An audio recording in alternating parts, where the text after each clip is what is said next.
history is filled with unanswered questions, enigmas that refuse to fade no matter how much time passes. Lost civilizations, unexplained disappearances, and artifacts that defy logic, each one a thread in a tapestry of mysteries that have baffled scholars for centuries. What happened to the greatest minds of the past? Why did entire societies vanish without a trace? The truth is out there, but it remains hidden, just beyond our grasp. So sit back, relax, and let's journey into the heart of these unsolved mysteries, where the answers are as elusive as the stories themselves. The sun beats down on the quiet, arid hills of Deir al-Bahari, the sprawling mortuary complex on the west bank of the Nile.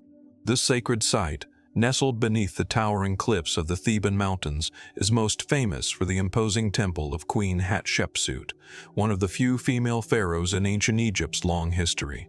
Yet, it's not just her magnificent temple that draws attention here. It's the mystery of the unknown main, an enigmatic figure whose identity and purpose have eluded scholars for over a century. To understand this puzzle, we must first step into the labyrinth of ancient Egypt's burial practices. The Valley of the Kings, a burial ground of royalty and elites, lies just across the river. But Deir al-Bahari is not far behind in its historical significance. This is a place where powerful figures, including the great Hatshepsut herself, were interred. It's a place where history and the afterlife were carefully intertwined in the minds of those who built these monumental tombs. In 1903, while excavating a cache of mummies in the area, archaeologist Edward Urton discovered a tomb that contained several royal mummies. Among them was a man poorly preserved and wrapped in a simple linen shroud. His remains, identified only by a crude label reading Unknown Man E, have perplexed Egyptologists ever since. The lack of any clear markers of identity, no royal insignia, no name, has turned this man into one of the most intriguing and debated figures of ancient Egypt. Was he simply an unfortunate victim of history, forgotten by time, or was his presence here part of a grander, more complex narrative? Initial theories pointed to him being a member of the royal family, possibly a prince or an advisor to the throne. His age when he died, somewhere between 30 and 40, suggests that he was not an elderly figure. His body showed signs of high status, the presence of linen wrappings that would have been reserved for the elite, and evidence of embalming rituals that were not commonly afforded to the common populace. Yet despite these signs of importance, there were no identifying marks to confirm his royal lineage or his exact role in the court of Egypt's new kingdom. Some scholars have speculated that the unknown man E may have been an early victim of political intrigue. Ancient Egypt was no stranger to palace coups and power struggles, and many royal tombs tell stories of kings who fell from grace or were violently removed from power. Was he the casualty of a bitter rivalry, or perhaps the victim of a usurpation that saw his name erased from history? One of the most intriguing possibilities suggests that this man could have been someone close to the throne, perhaps even a high-ranking official or royal confidant who, for reasons unknown, fell from favor. His tomb was discovered in the same cache as the remains of Pharaoh Amenhotep I, whose mummy had been hidden away in a cache to avoid desecration by tomb robbers. The proximity of the unknown man E to Amenhotep would suggest that he might have been part of a later burial operation, perhaps a burial during a time of unrest when the royal family feared the desecration of their ancestors' tombs. Others believe that the man may have been a high-ranking official who served during the reign of a different pharaoh altogether. Given that many officials and priests were buried in Deir el-Bahari, the identity of the unknown man E could be linked to the obscure world of Egypt's bureaucracy, where political figures often remained nameless or erased from historical records. He might have been a forgotten prince, a member of a family line that never ascended to the throne. Yet for all the theories and conjecture, there remains a haunting silence around the identity of this man. Some have even gone so far as to suggest that the unknown man may not have been Egyptian at all. Was he perhaps a foreigner, an envoy, a warrior, or a diplomat from a distant land brought into Egypt's royal fold? His burial in the Valley of the Kings and his proximity to Egyptian royalty might suggest a role outside the confines of Egypt, a link between nations in an era-long past. Was he perhaps a casualty of Egypt's political dealings with the lands to the south or to the east? Despite the various theories, no definitive answer has emerged. The absence of further identifying information about his tomb, such as inscriptions or a clear link to any known royal line, only deepens the mystery.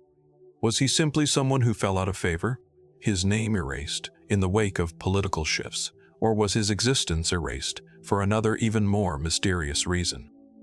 The mystery of the unknown man raises profound questions about how history remembers or forgets its figures. In the ancient world, the power of the elite was often maintained through the suppression of rival claims, the erasure of inconvenient truths.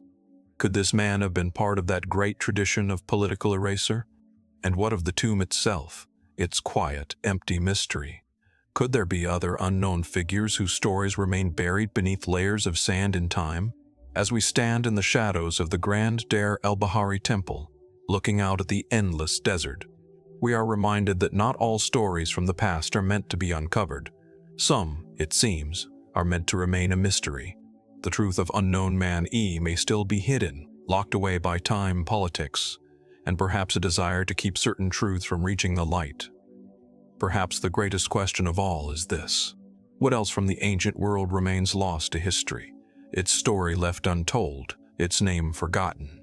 As we delve deeper into history's hidden lies, we begin to uncover the stories of forgotten technologies, mechanisms, devices, and instruments that challenge our understanding of the ancient world. One of the most puzzling discoveries of all is the Antikythera Mechanism, a fragmentary artifact found at the bottom of the Mediterranean Sea, whose very existence threatens to rewrite the timeline of human innovation. In 1901, a group of sponge divers off the coast of the Greek island of Antikythera stumbled upon a shipwreck deep beneath the waves. Among the relics they recovered, they found bronze fragments unlike anything they had ever seen before. It wasn't just a simple artifact or piece of jewelry. These were gears, complex, interlocking, and intricately crafted. The find was not just unusual, it was unprecedented. The artifact would soon be known as the Antikythera Mechanism, and it would raise more questions than it would answer. The pieces of the mechanism, once recovered and painstakingly pieced together, revealed something astonishing. A sophisticated analog computer designed to predict astronomical positions, phases of the moon, and even the movements of the planets. Dating back to around 100 BC, this device was centuries ahead of its time. At least that's what we've been told. The very concept of such a mechanism existing in an ancient world, a world that we often think of as primitive compared to our own, challenges our fundamental understanding of technological progress. How could a civilization so long ago craft something so advanced? For decades, historians and archaeologists have struggled to piece together its purpose. Early theories proposed that the Antikythera Mechanism was simply an astrological device, an object used by ancient Greek astronomers to track the stars, the movements of the moon, and the positions of the planets. It's believed to have been housed in a small wooden case, likely operated by turning a hand crank, which powered a series of gears and dials that displayed the celestial events of the time. What makes the Antikythera Mechanism truly remarkable, however, is not just its complexity, but the mystery surrounding its true purpose. While it was surely an astronomical calculator, its exact function remains unclear. Some experts believe it was used as a calendar to predict the timing of religious festivals, while others suggest it was a tool for navigation, helping sailors chart their course across the Mediterranean. Yet, the device's true purpose could have been far more sophisticated than we can imagine. Was it designed simply as a mechanical calculator? Or was it part of a much broader understanding of the cosmos, an ancient form of celestial navigation that was lost to time? Despite the advances of modern science and technology, the Antikythera Mechanism continues to elude our complete understanding. Extensive scanning and imaging of the surviving fragments have revealed dozens of finely crafted gears, many of which still work in tandem to create a kind of mechanical harmony. The gears are so precise, so intricate that their very existence suggests a level of craftsmanship that we might expect from the Renaissance, not from the ancient world. And yet the object itself is thought to have been built over 2,000 years ago, in a time when the average person would have had no concept of mechanical precision on such a scale. So what does this say about the ancient Greeks, or any ancient civilization for that matter? How could they possess the knowledge to create something so advanced? Was the Antikythera Mechanism the product of a particularly advanced culture? Or could it have been the legacy of a forgotten civilization, one whose technological expertise has since vanished into the sands of time. As researchers have examined the mechanism in greater detail, they've raised even more unsettling questions. Some scholars have proposed that the design of the Antikythera mechanism was inspired by a much older tradition, perhaps from the East or from civilizations now lost to history.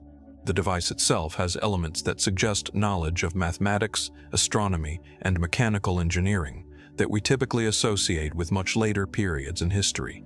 Some even wonder if there was a lost connection between ancient Greece and other distant cultures, civilizations that might have possessed technologies far beyond what we would expect for their time. If such a thing were possible, it would rewrite the history of technological development. Could it be that ancient societies were more interconnected than we have been led to believe?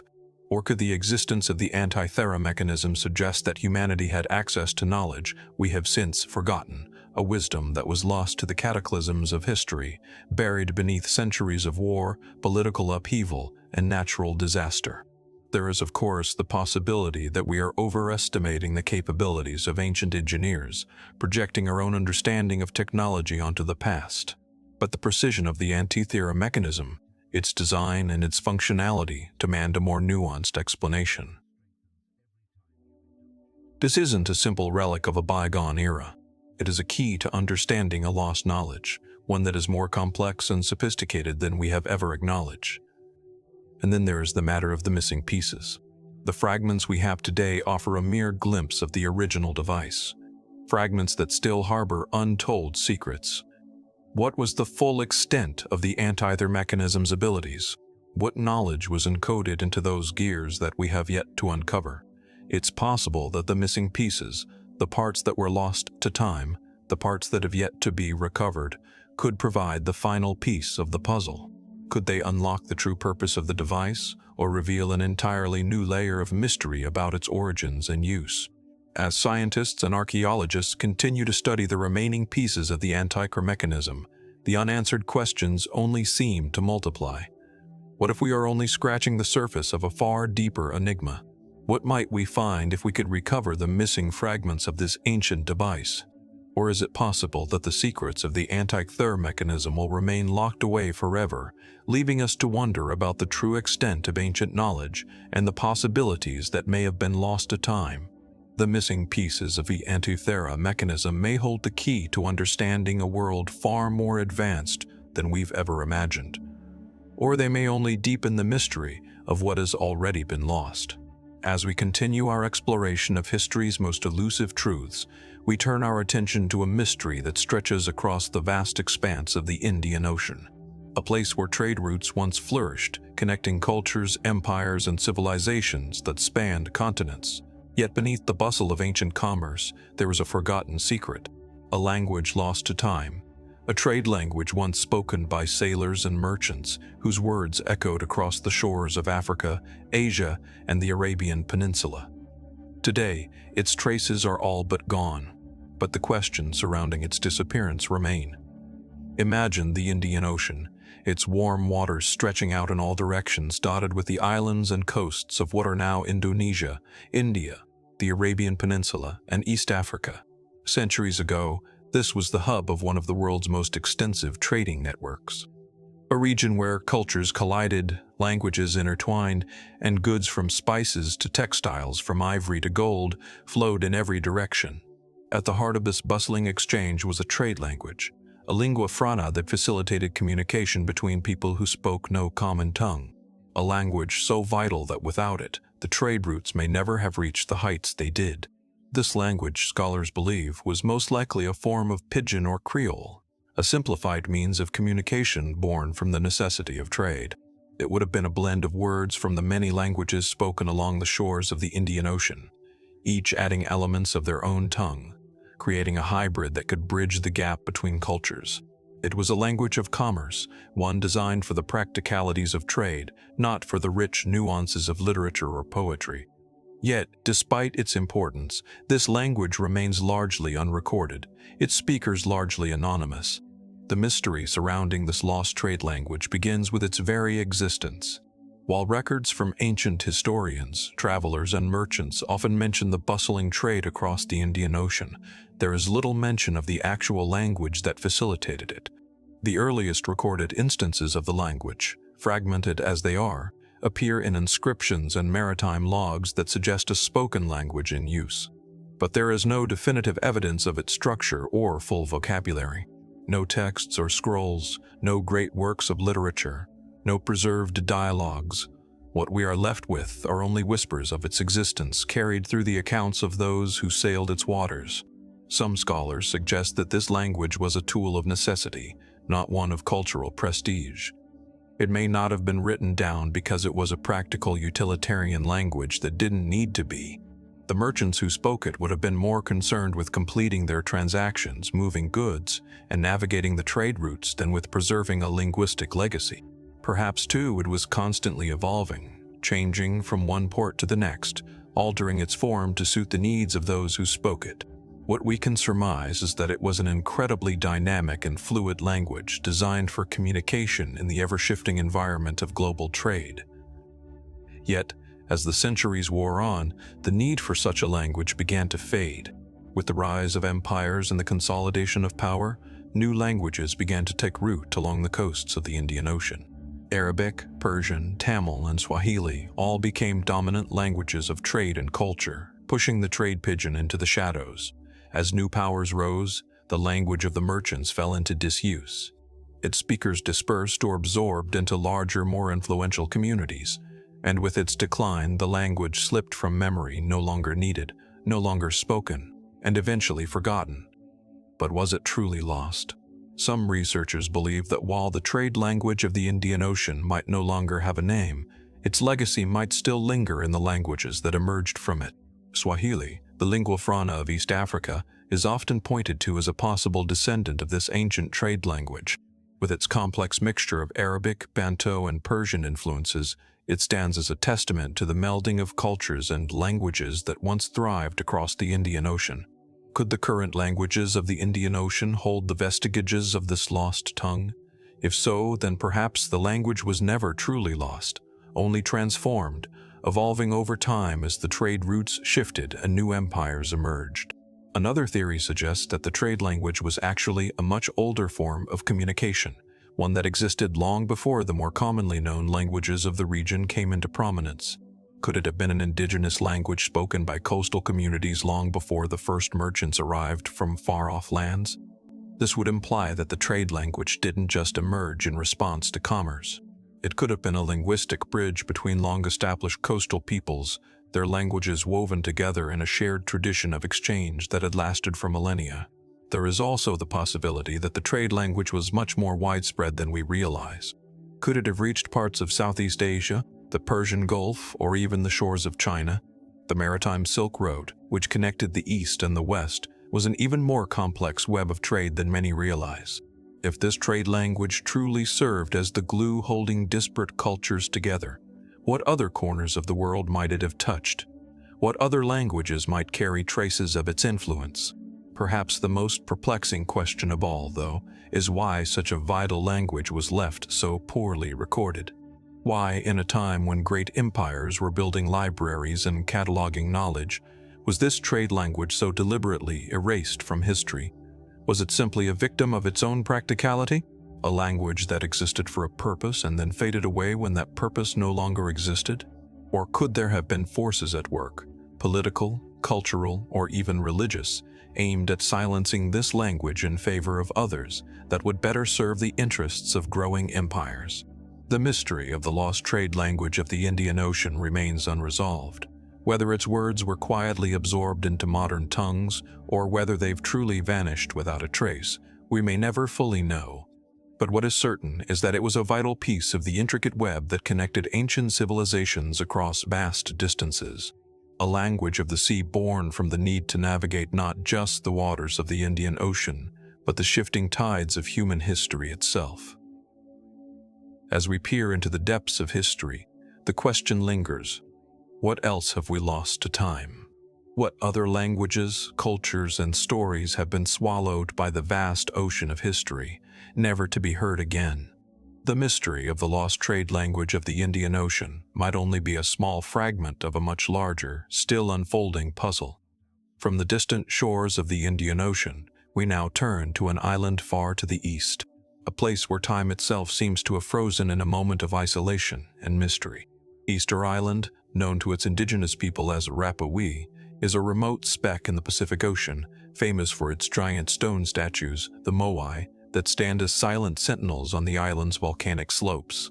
But beneath the weight of these monolithic figures lies another enigma, an unsolved mystery that has confounded historians and linguists for centuries. The Rangorango script. The island, a vast ocean away from any major landmass, holds a peculiar place in human history. In the 19th century, the first outsiders to step foot on its shores were astonished not just by the stone giants, but by the discovery of mysterious carvings. These symbols were etched into wooden tablets and bark, and they represented a form of writing unlike any other in Paulínia, or anywhere in the world for that matter. The Rangorango script is as cryptic as it is captivating. Comprising over 120 distinct characters, the script's exact origins, purpose, and meaning remain elusive to this day. What makes it particularly strange is that it doesn't resemble any known writing system in the ancient world. Unlike the hieroglyphs of Egypt, the cuneiform of Mesopotamia, or the characters of ancient China, Rangorango does not show any obvious connection to other writing systems, either in form or structure. Its patterns are unique, its symbols enigmatic, and despite numerous attempts by researchers over the years, no one has definitively cracked the code. To fully appreciate the mystery of Rangorango, we must first understand its context.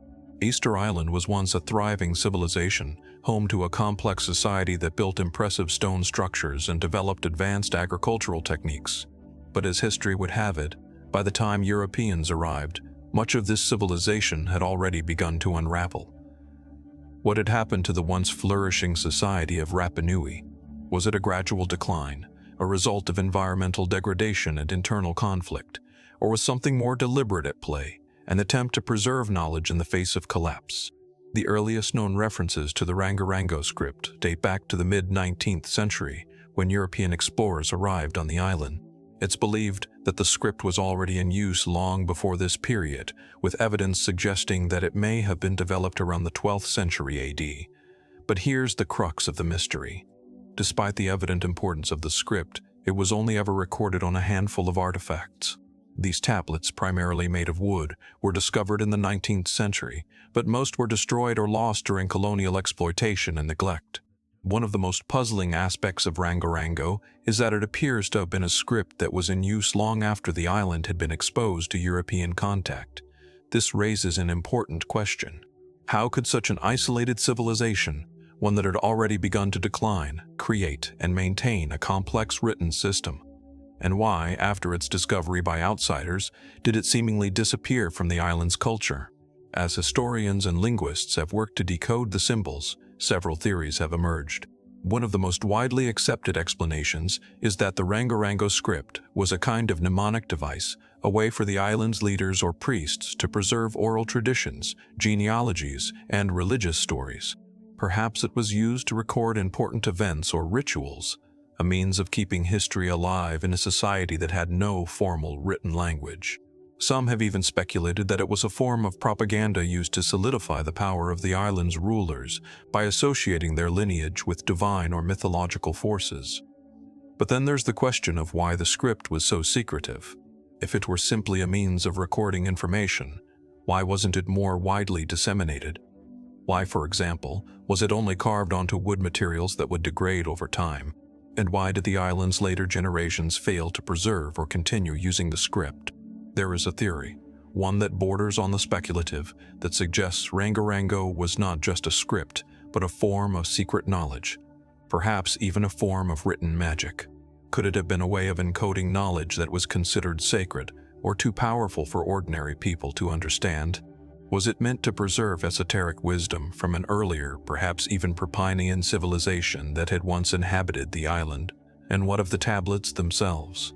Were they meant to be read aloud as part of a ritual, or were they purely symbolic, meant to be interpreted only by an elite few? These questions bring us to the core of the mystery.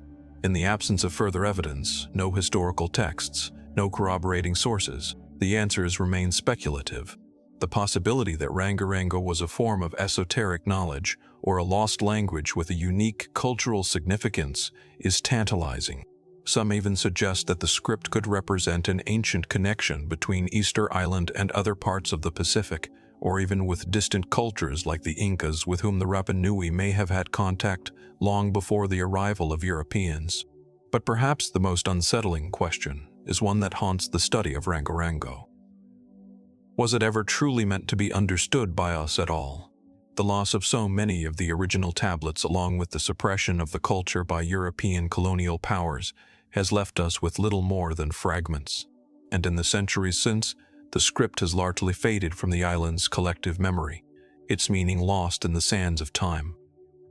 Was it simply the victim of cultural erosion, or was it deliberately hidden away, perhaps to protect its knowledge from falling into the wrong hands? As we stand on the wind-swept shores of Easter Island, looking out over the Moai, silent witnesses to centuries of change, it's impossible not to wonder what else remains hidden from us. What secrets did the Rangorango script encode? And why were they so carefully guarded? And what might we still be missing even today in the vast ocean of human knowledge? The mystery of Rangorango is one that remains unsolved, a riddle that refuses to be unlocked. As we turn our gaze toward the future, the question lingers. Could the key to this forgotten language still be out there waiting to be discovered? Or have we already lost it forever? Its secrets forever shrouded by time. In the dense forests of northern Germany, nestled in the quiet folds of the Tollens Valley, lies a mystery that challenges everything we thought we knew about ancient warfare. The valley itself is serene now, lush with a meandering river cutting through the landscape and trees stretching high towards the sky. But beneath this peaceful facade, a discovery made in the 1990s would unearth something that turned our understanding of ancient history on its head. It began when archaeologists found fragments of human bones in the valley scattered along the banks of the Tollens River. The pieces, at first dismissed as ancient remains, turned out to be part of something far more significant. An ancient battlefield where hundreds, perhaps thousands of individuals had fought and died. The bones, weapons, and artifacts found at the site suggested a large-scale conflict, one that defied our understanding of prehistoric societies. This was no mere skirmish. This was the discovery of what could be one of the earliest known battles in human history, dating back to around 1300 BC in the Bronze Age. The remains of over 130 individuals have been uncovered so far, and each discovery only deepens the mystery. What were these people doing in the middle of a forest far from any known settlements or established cities? Why did they fight in such an organized and violent way? And who were they? The Tollens Valley, though geographically central in Europe, was hardly a place known for large-scale warfare in prehistoric times.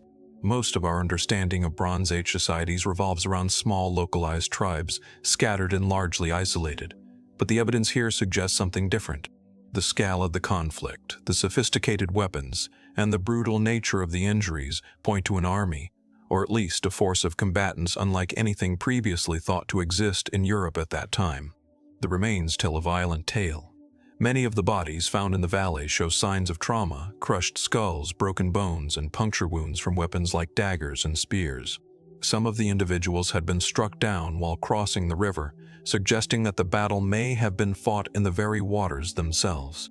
Others were found clustered together, indicating that they may have been part of a group fighting in close formation, possibly as part of a larger army. The evidence hints at an organized military conflict, complete with coordinated strikes, ambushes, and hand-to-hand combat. But here's the most perplexing part of the story. Despite the magnitude of the battle, no one has yet been able to identify who these people were. No signs of a known civilization or army have been found at the site. The weapons, while advanced for their time, don't match any specific culture in the region. In fact, the Tollens battlefield doesn't appear to fit into the established historical narrative at all. Some scholars suggest that the people involved in the battle might have come from a distant culture, one that had either migrated to the area or had an unexpected connection to the peoples of the Mediterranean or Near East. After all, the Bronze Age was a time of increased trade and cultural exchange across vast distances. Could these fighters have come from an area further south? Perhaps from the regions around Palestine or the Aegean Sea, where civilizations were already making advances in warfare and technology. Another theory posits that the battle might have been the result of a tribal conflict, one of those rare moments in history when a localized clash escalates into a full-scale battle. In this case, it could have been the townspeople, a group possibly unknown to history, fighting for control of resources, territory, or influence. But again, we are left to wonder, why were these people so well prepared for combat? Where did they acquire their weapons and military knowledge? The discovery of such a sophisticated battle challenges everything we know about the structure of Bronze Age societies. Historians have long believed that most Bronze Age cultures were relatively peaceful, with conflict limited to small raids or skirmishes. But the Toland's battlefield suggests that large, organized battles were not only possible in prehistoric Europe. They may have been common, even central to the way societies interacted. The Toland's Valley battle raises another tantalizing question. What was the purpose of the conflict itself? Was it a war of conquest with one tribe seeking to expand its territory? Or was it more of a defensive action, an effort to protect what little land and resources remained in an increasingly competitive world? The sheer scale of the battle suggests that there was something at stake, something worth fighting for. And then there's the mystery of the river itself. The remains found near the waterline hint at a struggle that spanned across the river with combatants on both sides of the water. The geography of the valley itself, with its winding river and dense forests, would have created a natural battleground, a place where ambushes, surprise attacks, and defensive tactics could be employed. Was the river merely a geographical feature, or did it have a symbolic role in the battle? Could the river have played a larger role in the conflict, perhaps tied to some kind of spiritual or ritualistic significance that we don't fully understand? Adding to the intrigue is the lack of clear answers. Why didn't the battle leave more obvious traces of its participants? Why were no major settlements found nearby? The lack of clear cultural markers only deepens the mystery. Were these combatants part of a larger empire, one we have yet to uncover in the historical record? Or were they a collection of desperate groups fighting for their own reasons, and then disappearing into the annals of forgotten history? Some speculate that the battlefield could represent the final stand of a once powerful group, a moment when an entire society was destroyed in one fell swoop, its name lost to time. Others suggest that the fight may have been a precursor to the larger conflicts that would later shape the course of European history. Still, no theory fully answers the question of why such an extraordinary battle occurred in such a remote place, nor why it left so few clues about the identity of the combatants. The mystery of the Toland's Valley army remains unsolved, and as the bones and artifacts continue to surface from the earth, it seems clear that this discovery is just the beginning of a far larger enigma. What are we missing? What other ancient battles have been lost to the shifting tides of time, and how many other hidden histories are buried beneath the earth, waiting to be uncovered? Their stories still untold story. From the lost armies of Toland's Valley, we now journey north toward the icy shores of Greenland, an island of stunning beauty and unforgiving landscapes. Its vast barren expanses where the wind howls and the ice stretches to the horizon hold a story that has long captivated historians and archaeologists alike. The mysterious disappearance of the Norse settlers who once thrived here. In the late 10th century, the Viking explorer Eric the Red sailed westward, reaching the rugged shores of Greenland. He would establish the first Norse settlements, bringing with him a culture of exploration, trade, and expansion that would span the North Atlantic. For centuries, the Norse settlers on Greenland, known as the Greenlanders, built homes, raised livestock, and engaged in commerce with both Europe and the native Inuit peoples. But by the early 15th century, these settlements had vanished, their once thriving communities reduced to little more than scattered ruins. Today, the remnants of those settlements still stand, frozen in time. Stone buildings, overgrown cemeteries, and farm sites slowly being reclaimed by the harsh Arctic climate. Yet, despite decades of excavation and research, the question remains, what happened to the Greenland Norse? Why did they disappear so abruptly, leaving behind no clear record of their fate? It's easy to think of the Norse as a people of warriors and adventurers, fearless explorers who carved out empires across Europe, the British Isles, and the North Atlantic. But the settlers of Greenland were not conquerors in the traditional sense. Rather, they were pioneers settling in a land of ice and snow, where survival was a constant struggle.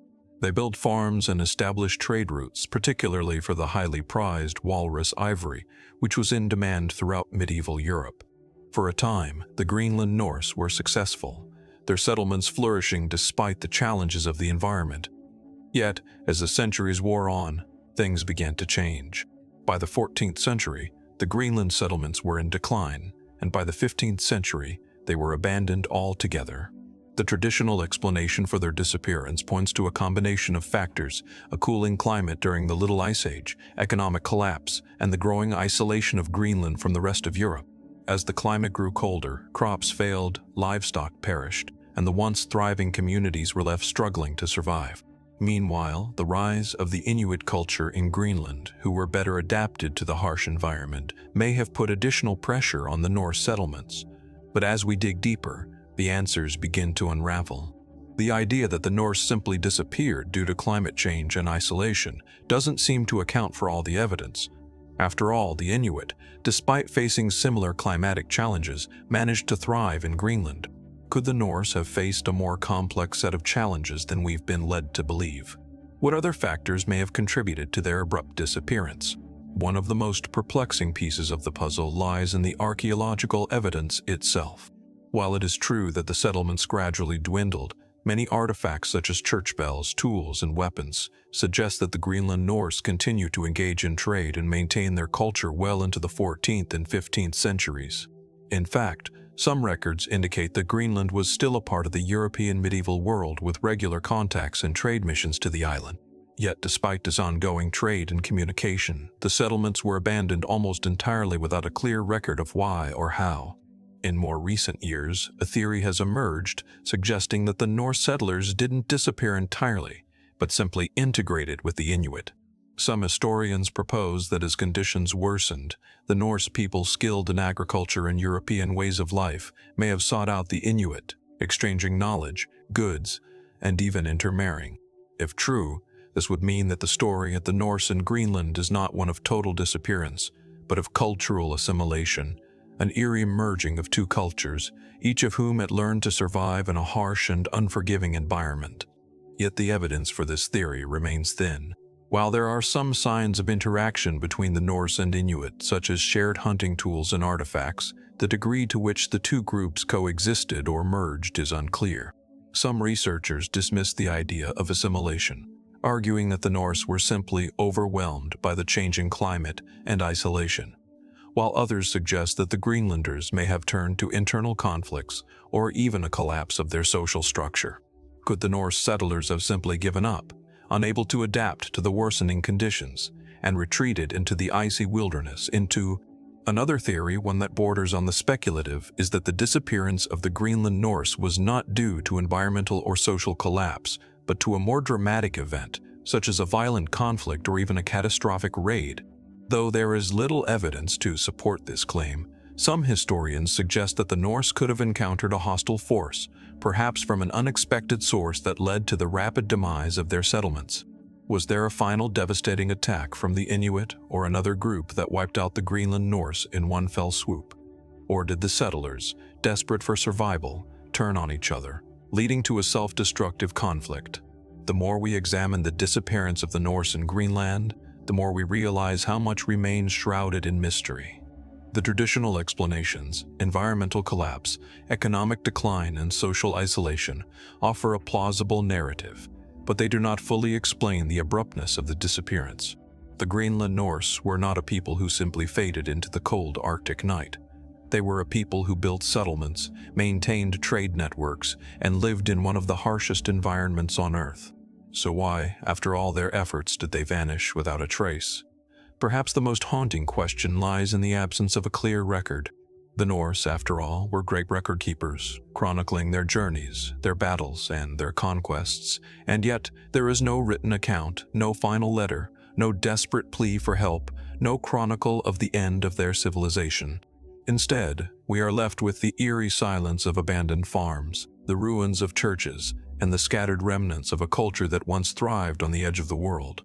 From the desolate ice sheets of Greenland, We now travel to a region of Central Asia, an area shaped by ancient empires, forgotten kingdoms, and lost cities. Here, beneath the surface of the tranquil waters of Lake Iskul, lies one of history's most intriguing mysteries, a city that once thrived, yet vanished without a trace. A place that, according to some, is still waiting to be rediscovered. Lake Iskul, located in modern-day Kyrgyzstan, is an awe-inspiring body of water. Surrounded by the snow-capped peaks of the Tian Shan Mountains, the lake is one of the largest sailing bodies of water in the world. An ancient remnant of an even older waterway that once connected various civilizations of the Eurasian steppe. Its waters shimmer beneath the sun, reflecting the vast skies and towering mountains. But beneath the surface, it hides a story, one that has sparked curiosity and speculation for centuries. The mystery centers around the legend of a city that some believe lies submerged at the bottom of the lake. Ancient accounts, some dating back to the 8th century, speak of a grand city, an important hub of trade and culture that mysteriously disappeared, swallowed by the very lake it was built beside. Known in local folklore as Khan City or the City of Gold, the story of its disappearance has been passed down through generations. Yet, despite numerous attempts to find this city, its exact location and fate remain a mystery. Could it have truly existed, or is it simply the stuff of legend? The first hints of this lost city came from the many travelers and explorers who passed through the region over the centuries. Marco Polo, for instance, mentioned the area in his chronicles, though he did not describe a sunken city specifically. Instead, he spoke of a kingdom known as Altan, the Golden Kingdom, which lay near a great lake in the heart of Central Asia. Some have suggested that this might be a reference to the city now believed to be beneath Isk, though Polo's accounts remain vague. But it wasn't until the 19th and 20th centuries that the idea of a submerged city began to take hold. Local folklore spoke of the city's sudden and mysterious disappearance, with some legends suggesting that it was swallowed by the waters of Isk as punishment for the sins of its people. Others claimed the city was lost in a natural disaster, perhaps an earthquake or a flood, which caused it to sink into the lake, leaving no trace behind. What makes this story so compelling is not just the absence of the city, but the possibility of its existence. The lake itself is known to have been home to various civilizations throughout history. The surrounding region was once part of the ancient Silk Road, a trade route that connected the east and the west. Various nomadic cultures as well as settled peoples passed through this area, and it's likely that the region saw the rise of multiple cities and settlements over the centuries. Could one of these cities have risen to prominence and then vanished, leaving only vague remnants and stories behind? Archaeological evidence from the shores of Isikul and the surrounding area suggests that settlements once thrived here. Excavations in the region have uncovered ancient structures, pottery, and artifacts that point to a flourishing culture. Yet, no definitive evidence of the sunken city has ever been found. Surveys of the lake's bottom using modern sonar equipment have turned up traces of ancient settlements, but these could be anything from underwater villages to burial sites. The images are unclear, and none have yet been linked to the legendary city. So, is the city really out there hidden beneath the waters, or are these just relics of the past? Ordinary settlements that have been exaggerated in legend. For years, scientists have speculated about the existence of the city beneath Isk. Some argue that the city could have been an important center of the ancient Sogdian civilization, a group known for their mastery of trade and culture. The Sogdians were instrumental in facilitating commerce along the Silk Road, and their influence stretched from present-day Iran all the way to China. Could a Sogdian city known for its wealth and prominence have been lost in the tumult of history, its ruins eventually submerged by the changing waters of the lake? There are also theories that the city could have been a part of the larger nomadic kingdoms that ruled Central Asia. The Mongols, for example, swept through the region in the 13th century, and some believe that their conquests could have led to the destruction of cities that were later forgotten or submerged. Others propose that the city was part of a much older civilization, one that predates even the Sogdians and the Mongols, and that it was destroyed in a catastrophic event, leaving only faint echoes of its existence in local myth. One of the most intriguing aspects of the mystery is the way the city's story is told. The idea of a city of gold lost beneath the lake's depths has fueled imagination for centuries. Could there be an element of truth to the legend? Was this city truly as rich and magnificent as the stories suggest? If the city existed, it would have been an important cultural and trading hub, perhaps even a kingdom of its own, with a wealth of treasures and knowledge that would have been lost to the world forever. But even if the city is not discovered beneath his cool, the question remains, what other secrets lie beneath the waters of the lake? The region is known for its ancient history, and other sunken settlements or forgotten civilizations could still be waiting to be found. Could there be more than one lost city in the area? Each one waiting for the right combination of technology and luck to reveal itself. The vanishing of the city beneath Lake Isaak is a mystery that continues to defy explanation. While some scholars believe that it is simply a legend, others argue that there is enough evidence to suggest that a once great civilization was lost to the waters. As modern technology continues to probe the lake's depths, the mystery persists, waiting to be solved. Could the city of gold truly lie beneath the tranquil waters of Issyk-Kul? Or is it simply a story crafted by time and myth designed to inspire wonder and awe? As we look out across the serene surface of the lake, the question lingers. What lies beneath, waiting to be uncovered? From the sunken city beneath Lake Isaak-Kul, we now travel to the ancient sun-drenched plains of the Indus Valley, a vast, mysterious expanse that once housed one of the greatest civilizations the world has ever known. Yet despite its monumental achievements, much of its story remains a quiet enigma lost to the sands of time. The Indus Valley Civilization, also known as the Harappan Civilization, flourished around 4,500 years ago, stretching across what is now modern-day Pakistan and northwest India. But what happened to it? How did such a sophisticated society with its advanced urban planning, writing system, and extensive trade networks seemingly vanish without a trace? The cities of Harappa and Mohenjo-daro are the heart of this mystery. Located along the banks of the Indus River, these ancient cities were a marvel of engineering. Their grid-like streets, sophisticated drainage systems, and standardized brick construction suggest a culture that understood the principles of urban planning long before the rise of Rome or Athens.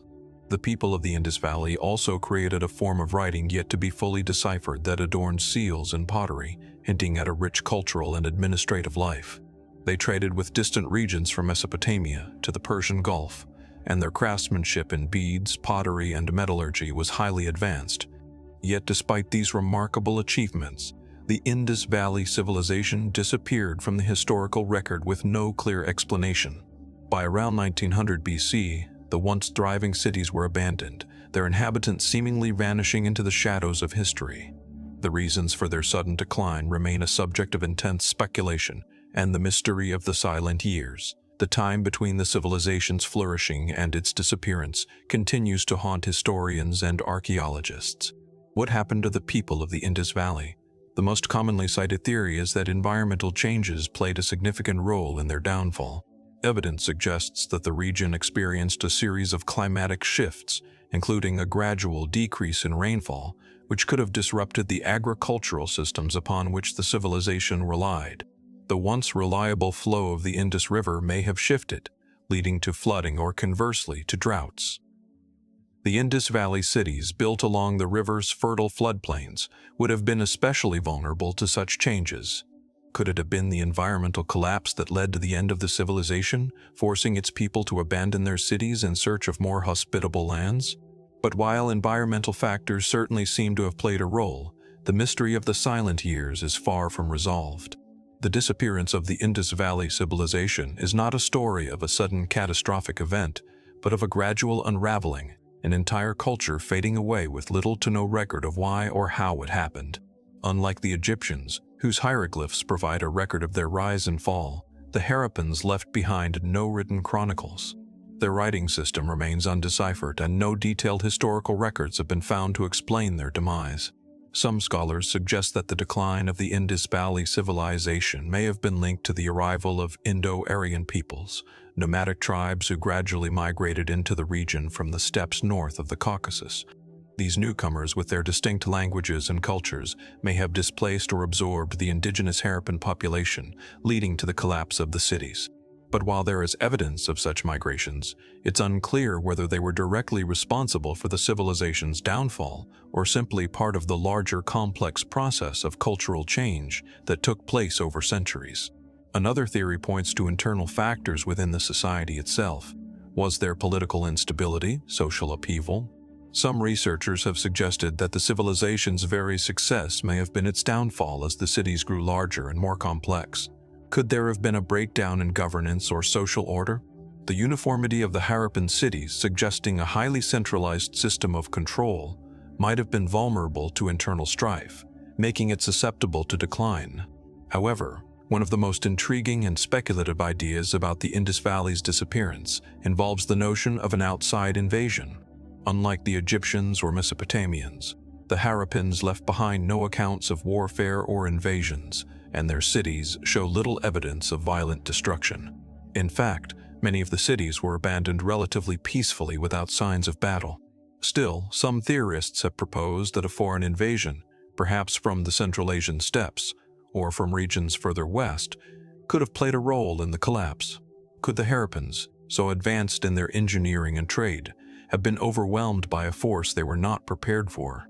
Yet, what makes this mystery even more perplexing is the absence of any definitive evidence to support these theories. There are no records of invaders, no tombs filled with the bodies of fallen warriors, no trace of a final violent confrontation. The cities of the Indus Valley simply fell silent, their streets deserted, their houses abandoned, their civilization slipping into history like a forgotten dream. The sheer lack of evidence both for and against each theory adds to the mystery, leaving us to wonder, could there be another explanation altogether? Some researchers, particularly those focused on the mystery of the Indus Valley script, argue that the answer may lie in the very nature of the Harappan writing system. Could it hold the key to understanding the civilization's fate? If the script could be deciphered, would it reveal a story of collapse, migration, or transformation? Or does the absence of such a script simply reflect the fact that the Harappans were a society content to live without leaving a detailed record of their past? There is also the possibility that the fate of the Indus Valley civilization was not a single unified event, but a series of interconnected shifts. Perhaps the civilization didn't disappear so much as transform its people, migrating, merging with other cultures, and adapting to new ways of life. After all, the Indus Valley was not an isolated civilization. It was part of a larger web of ancient societies that spanned the Indian subcontinent, Central Asia, and the Near East. As cultures collided and exchanged ideas, could the Harappans have simply been absorbed into a larger, more dynamic world? The silent years of the Indus Valley stand as a reminder of the fragility of civilizations. Despite their remarkable achievements, the Harappans, like so many before and after them, left behind no clear answer to their disappearance. The cities may be silent, but the questions remain loud and unresolved. What truly happened to the people of the Indus Valley? What caused their civilization to fade so quietly and without warning? And what secrets still lie buried beneath the ruins, waiting to be uncovered? As the dust settles over the ancient cities of Harappa and Mohenjo-daro, the riddle persists, an unanswered question that continues to haunt the archaeologists and historians who seek to unlock its mystery. As we leave the silent streets of Mohenjo-daro and the vanished kingdoms of the past, we turn our gaze to one of the most perplexing and captivating mysteries of ancient Egypt. A mystery that lies hidden between the known dynasties of one of the greatest civilizations in history. The pharaoh, long forgotten, whose existence seems to blur the lines between the well-documented periods of Egypt's history. A gap, an absence, a missing link. In the sweeping sands of Egypt, beneath the scorching sun, the tombs of pharaohs and the monumental pyramids stand as eternal witnesses to the grandeur of an ancient civilization. Yet, as vast and well-documented as Egypt's history is, there are still gaps, unexplained periods, rulers whose names are missing from official records, and mysterious disappearances that have left historians scratching their heads. One such mystery involves the so-called missing pharaoh between dynasties. The gap in question is located between two well-documented eras of Egyptian rule, just after the reign of Pharaoh Amenhotep II of the 12th dynasty, and before the rise of the 13th dynasty, a time that should be filled with records of succession, triumph, and transition. But strangely, this period appears to have been deliberately erased from history, or at the very least, the name of the pharaoh who ruled during it has vanished without a trace. In the ancient annals of Egypt, The dynasties are carefully recorded, each pharaoh taking their place in a well-ordered lineage. Yet, between the reign of Amenhotep II and the first rulers of the 13th dynasty, there is a gap. The records suggest a hiatus in the traditional succession of power, one that has led many to believe that a pharaoh once sat upon the throne, but for reasons unknown, his name and his reign were either lost or deliberately erased. But why would such a figure be removed from history? What could have caused this mysterious void? This period is particularly intriguing because the 12th dynasty under Amenemhat I was one of Egypt's most prosperous. The pharaohs of this time were known for their military successes, their impressive construction projects, and their cultural achievements. So why, after this period of strength and stability, would there be such a strange break, one that seemingly erased any record of a ruler? The absence of the missing pharaoh's name in inscriptions, monuments, or tombs suggests that someone or something was determined to keep this ruler's memory hidden. There are several theories about why this pharaoh's reign might have been erased. One possibility is that the ruler was unpopular, either due to poor leadership or a failed military campaign, and that subsequent rulers sought to remove his memory from the official record in order to reinforce their legitimacy. In ancient Egypt, the king's power was often justified through divine right, with pharaohs claiming to be the living gods of Egypt. A ruler who was seen as weak or unsuccessful would have been a threat to the divine order, and erasing his memory might have been a way to protect the stability of the kingdom.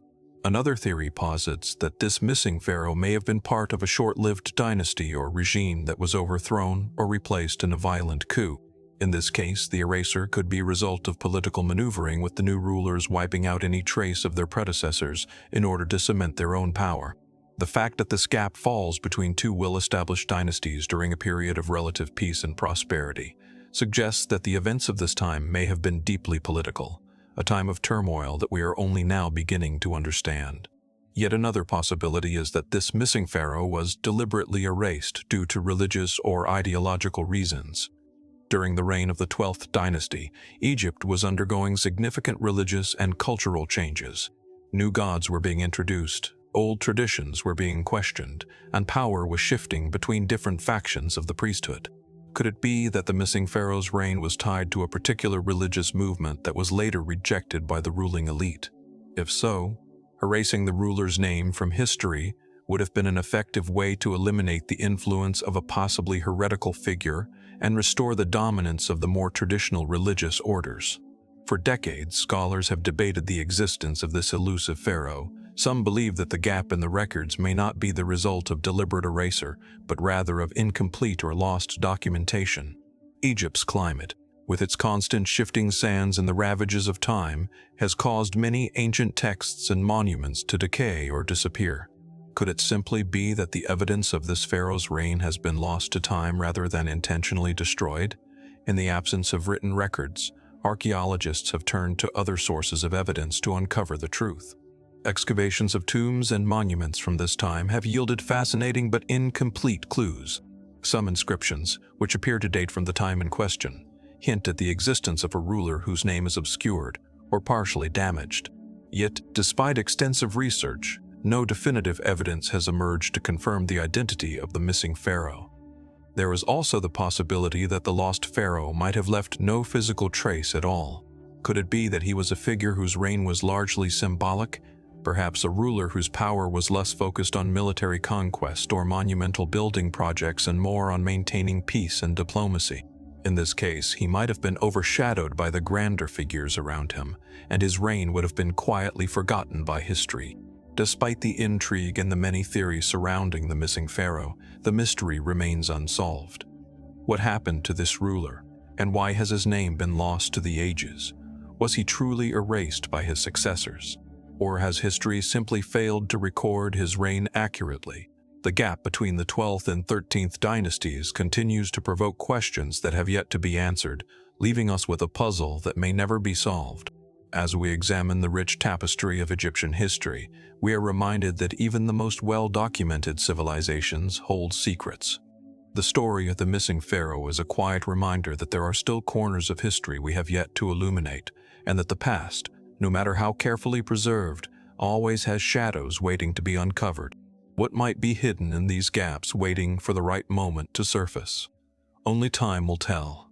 As we move from the shadowy corridors of Egypt's lost pharaohs, we find ourselves stepping into the heart of the Roman Empire, a civilization renowned for its military conquests, architectural marvels, and engineering feats. Yet, among the many artifacts that have survived the ravages of time, there is one that continues to puzzle archaeologists and historians alike, an object so simple in form, yet so enigmatic in purpose: the Roman dodecahedron. This small hollow object made of bronze or stone is a perfect example of the ancient world's mysteries. Shaped like a dodecahedron, a polyhedron with 12 flat pentagonal faces. It has no written records to explain its function, no inscriptions to identify its creator, and no clear context to explain its role in Roman society. Despite being found in a wide range of locations across the Roman Empire, from Britain to the borders of Palestine, these artifacts remain tantalizingly unexplained. The first Roman dodecahedron was discovered in the early 18th century in a military camp in what is now Germany. Since then, more than 50 of these objects have been unearthed, scattered across a vast expanse of the Roman world, including the Netherlands, France, Austria, and even as far as Syria. What's striking about these artifacts is not just their geometric shape, but their complete lack of definitive purpose. They seem to have no direct parallel in Roman art, religion, or daily life, and yet their distribution across the empire suggests that they held some significance. The dodecahedrons vary in size, with most measuring between 4 and 11 centimeters in diameter. Some are hollow, others solid. They often have knobs or projections at each vertex, which gives them a slightly more complex appearance. Some of the faces are decorated with intricate patterns, though these designs do not seem to be symbolic in any clear way. The material used for their construction also varies. Many are made from bronze, though stone versions have been found as well. So, what were these objects? The mainstream explanation is that the dodecahedrons were likely used as measuring instruments, possibly for surveying or determining distances. Some suggest that they may have been used to gauge the optimal placement of soldiers, or fortifications, or perhaps to assist in the construction of roads and other infrastructure which were such a vital part of the Roman Empire. There are those who theorize that the dodecahedrons were used in some form of astronomy, perhaps to track the stars or calculate time. After all, the Romans were known for their interest in the heavens, and the dodecahedron's geometric precision could suggest a tool for measuring celestial events. Yet, even this practical theory raises questions. If the dodecahedron was a tool for surveying or measurement, why are they so elaborately crafted? The precision and care put into the making of these objects suggest a level of craftsmanship far beyond what would be required for a simple utilitarian instrument. If they were merely tools, why would they be found in such disparate locations, often far removed from any known sites of construction or military activity? The absence of detailed documentation of their use only deepens the mystery. Another intriguing possibility is that these objects were some form of ceremonial or religious artifact. Ancient Romans were known for their devotion to various gods and goddesses, and many of their rituals involved the use of symbolic objects. Could the dodecahedron have been part of a religious ritual, perhaps used in divination or to symbolize the cosmos itself? The geometric shape of the dodecahedron, with its 12 faces, could have held symbolic meaning, representing the 12 months of the year or the 12 signs of the zodiac, both of which were important elements of Roman culture. Yet despite this, no direct evidence links the dodecahedron to any known religious practice or belief. Some even speculate that the Roman dodecahedron was used as a game or toy. Its form and the presence of small knobs on its vertices could suggest it was a puzzle or a form of entertainment. In fact, there are some similarities between the Roman dodecahedron and later medieval dice, which were used in various games. If this theory were true, however, it would raise another question. Why would such a seemingly simple object be crafted with such precision and care if it was merely intended for recreation? As the theories accumulate, the question remains, why, given the wide range of potential explanations, do we still know so little about the true purpose of the Roman dodecahedron? Its widespread distribution across the empire would suggest it was not just a curiosity, but rather something with a practical application, a tool or object with a role to play in daily Roman life. But what that role was remains elusive.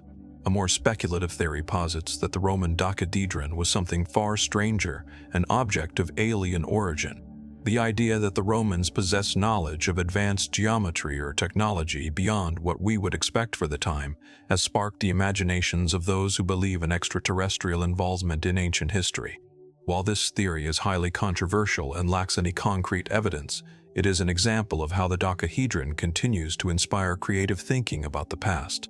Could these objects, with their precision and mystery, be remnants of knowledge lost to time, or perhaps something more enigmatic than we can comprehend?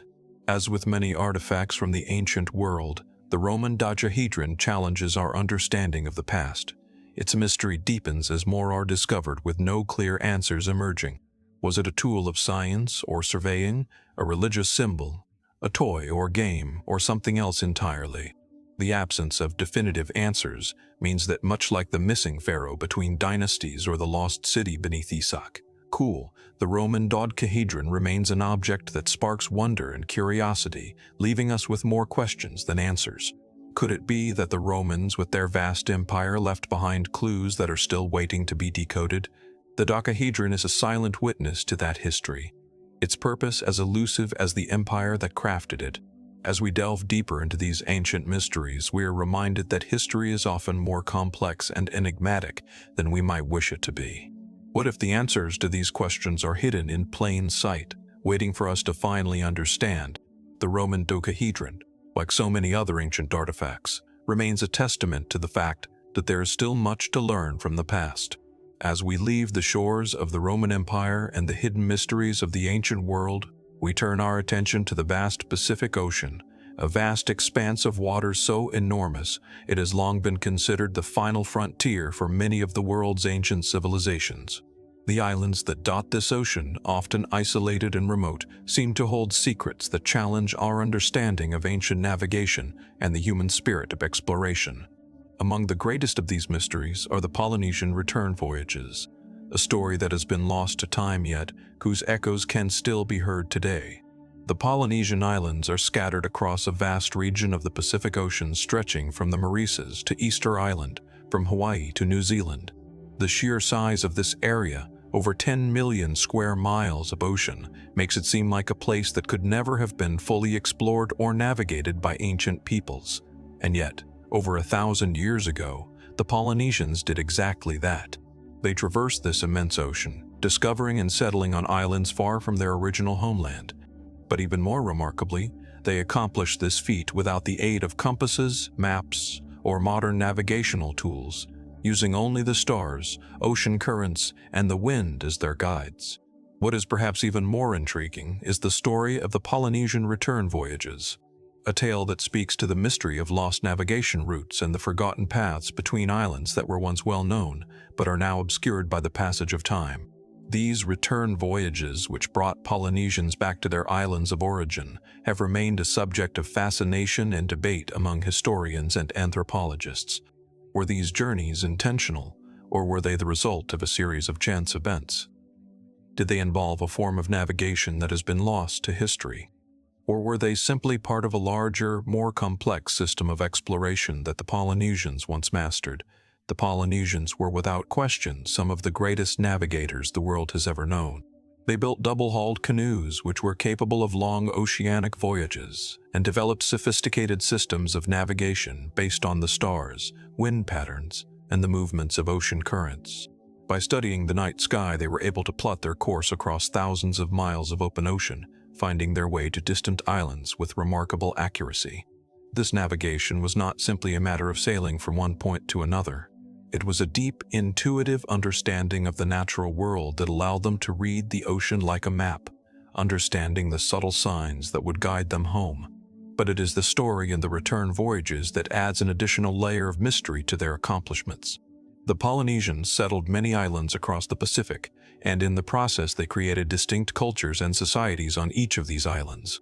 However, the idea that they then returned to their original homeland or to their ancestral islands raises questions. How did they know where to go? What happened to the knowledge of these routes? And why did some Polynesians appear to lose touch with their ancestral roots only to rediscover them centuries later? In many ways, the story of the Polynesian return voyages is a story of lost knowledge and rediscovery. The first Polynesian explorers set out from the Marquesas Islands, making their way to the Hawaiian Islands, Easter Island, and New Zealand. They did so with remarkable precision, using nothing but their understanding of the stars and the sea. Yet, for reasons that remain unclear, many of these routes were eventually lost. Some believe that after the initial waves of exploration, the Polynesians began to lose touch with their ancestral knowledge, perhaps due to isolation, internal strife, or changing environmental conditions. The Polynesian return voyages, however, suggest that these routes were not forgotten forever. In the centuries that followed the first explorations, some Polynesians appear to have made deliberate efforts to retrace the steps of their ancestors, seeking out the islands from which they had come. These return voyages, often undertaken with only rudimentary maps or oral histories to guide them, are thought to have been part of a larger effort to reconnect with lost traditions and knowledge. Yet, despite the fact that these voyages were undertaken, there is still much we do not know about them. We do not. Some of the evidence for the Polynesian return voyages comes from oral traditions. Many of the island cultures across the Pacific have stories of explorers who sailed to distant lands and then returned to their homeland. These stories are often told with reverence, hinting at a deep cultural understanding of the importance of these voyages. But the exact nature of these return journeys remains unclear. Were they voyages of discovery, or were they part of a much larger tradition of exploration and reconnection that was once common throughout the Pacific? One of the more mysterious aspects of the Polynesian return voyages is the fact that they seem to have been deliberately erased from the historical record. While many Polynesian cultures maintained oral histories, they were often reluctant to share their knowledge of navigation with outsiders. This secrecy may have been a way of protecting their ancient roots, preserving the sacred knowledge of their ancestors. Over time, much of this knowledge seems to have been lost, and the stories of the return voyages faded into obscurity. Another factor that complicates the story of the return voyages is the issue of timing. The Polynesians are believed to have arrived in Hawaii, Easter Island, and New Zealand sometime between 1000 BC and 1300 AD. Yet, the exact dates of these voyages are difficult to pinpoint. How much time passed between the initial settlement of these islands and the later return voyages? Did the Polynesians know they were retracing their ancestors' steps, or did they simply stumble upon the forgotten paths by chance? Perhaps one of the most intriguing theories surrounding the return voyages is that they may have been prompted by the environmental changes taking place in the Pacific during the medieval period. Some scholars suggest that the Polynesians, faced with changing weather patterns, crop failures, or rising sea levels, may have set out on return voyages in search of new lands or more fertile areas. Others propose that the return voyages were an effort to reconnect with ancestral lands, either for religious reasons or in search of a sense of cultural continuity. Despite all these theories, the mystery of the Polynesian return voyages remains unsolved. The roots of the early Polynesian explorers, the reasons behind their return journeys, and the loss and rediscovery of these ancient pathways are questions that continue to elude historians and archaeologists. While much of Polynesian navigation has been rediscovered in recent decades, and modern scientists are beginning to piece together the fragments of knowledge that once guided these remarkable sailors, there is still much we do not understand about their voyages. In the end, the Polynesian return voyages are a testament to the enduring mystery of human exploration, the unquenchable desire to understand the world, to travel beyond the known, and to reconnect with lost knowledge. As we search for answers to these ancient questions, we are reminded that history is not just a series of dates and events, but a living, breathing story of human curiosity, resilience, and the endless quest for discovery. What other mysteries might lie hidden, waiting to be uncovered in the vast, endless ocean? Only time will tell. As we leave behind the deep mysteries of the Pacific, we turn our gaze back to the heart of Europe, where an ancient civilization cloaked in myth and enigma once thrived. Nestled in the hills of central Italy, there lies a remarkable monument, one that has puzzled historians and archaeologists for centuries: the Cyclopean walls of Alatri. These imposing walls, towering and ancient, are a striking feature of the Italian town of Alatri. As you approach the site, you can't help but be awed by their sheer scale and mystery. The massive stones, some weighing as much as 10 tons, are meticulously stacked in tight, precise formations, creating a formidable barrier that surrounds the ancient town. The walls themselves stretch around the Acropolis, a raised area that once served as the political and religious center of the city. The town of Alatri in its prime was a thriving urban hub of the ancient Hernkin people, a civilization that has since faded from the historical record. At first glance, the sheer size and precision of the stonework suggest a level of engineering skill far beyond what one might expect from the Hernicans, who, though advanced, were far from the grand builders of ancient Rome or Egypt. The stones of the walls are not carved or dressed, yet they fit together so perfectly that not even a knife could slip between them. The exact technique used to construct these walls remains one of the greatest mysteries of the site. Some stones appear to have been moved from great distances, and the arrangement of the stones suggests a deliberate effort to create a structure that could withstand both time and enemy assault. The walls of Alatri are not the only feature that captivates visitors, however. A mysterious inscription can be found in one of the stones etched into the surface of the ancient masonry. The meaning of the inscription remains unknown, as no one has yet been able to decipher it. The presence of this strange symbol raises a host of questions. Is it a mark of the builders themselves? Is it a religious symbol, or perhaps a code that could unlock more about the wall's purpose? Like much of a history, this inscription remains an enigma, one of many unanswered questions about the purpose and origin of the site. The prevailing explanation for the Cyclopean walls of Alatri is that they were built by the Hernicans, a people who lived in the region long before the rise of Rome. These walls are thought to date back to the 6th century BC, though some suggest they may be even older. The Hernicans were known to have constructed other fortifications in the region, and the walls of Alatri are often seen as the crowning achievement of their architectural and defensive skills. Yet, there are those who believe the walls are older than the Hernicans, perhaps far older, even predating known civilizations. Some have speculated that these walls were built by an unknown ancient civilization, one that predated the Etruscans, Romans, or even the Greeks. Could the technology required to create such walls have been lost to history? What happened to the civilization that built them? One theory suggests that the walls were constructed by the Etruscans, a powerful people who flourished in central Italy before the rise of Rome. The Etruscans were known for their advanced engineering skills and their ability to create large, imposing structures. However, the fact that the walls of Alatri are unlike any known Etruscan construction makes this theory less convincing to many historians. The Etruscans were certainly skilled builders, but the techniques used in Alatri seem to be of a different, more mysterious origin.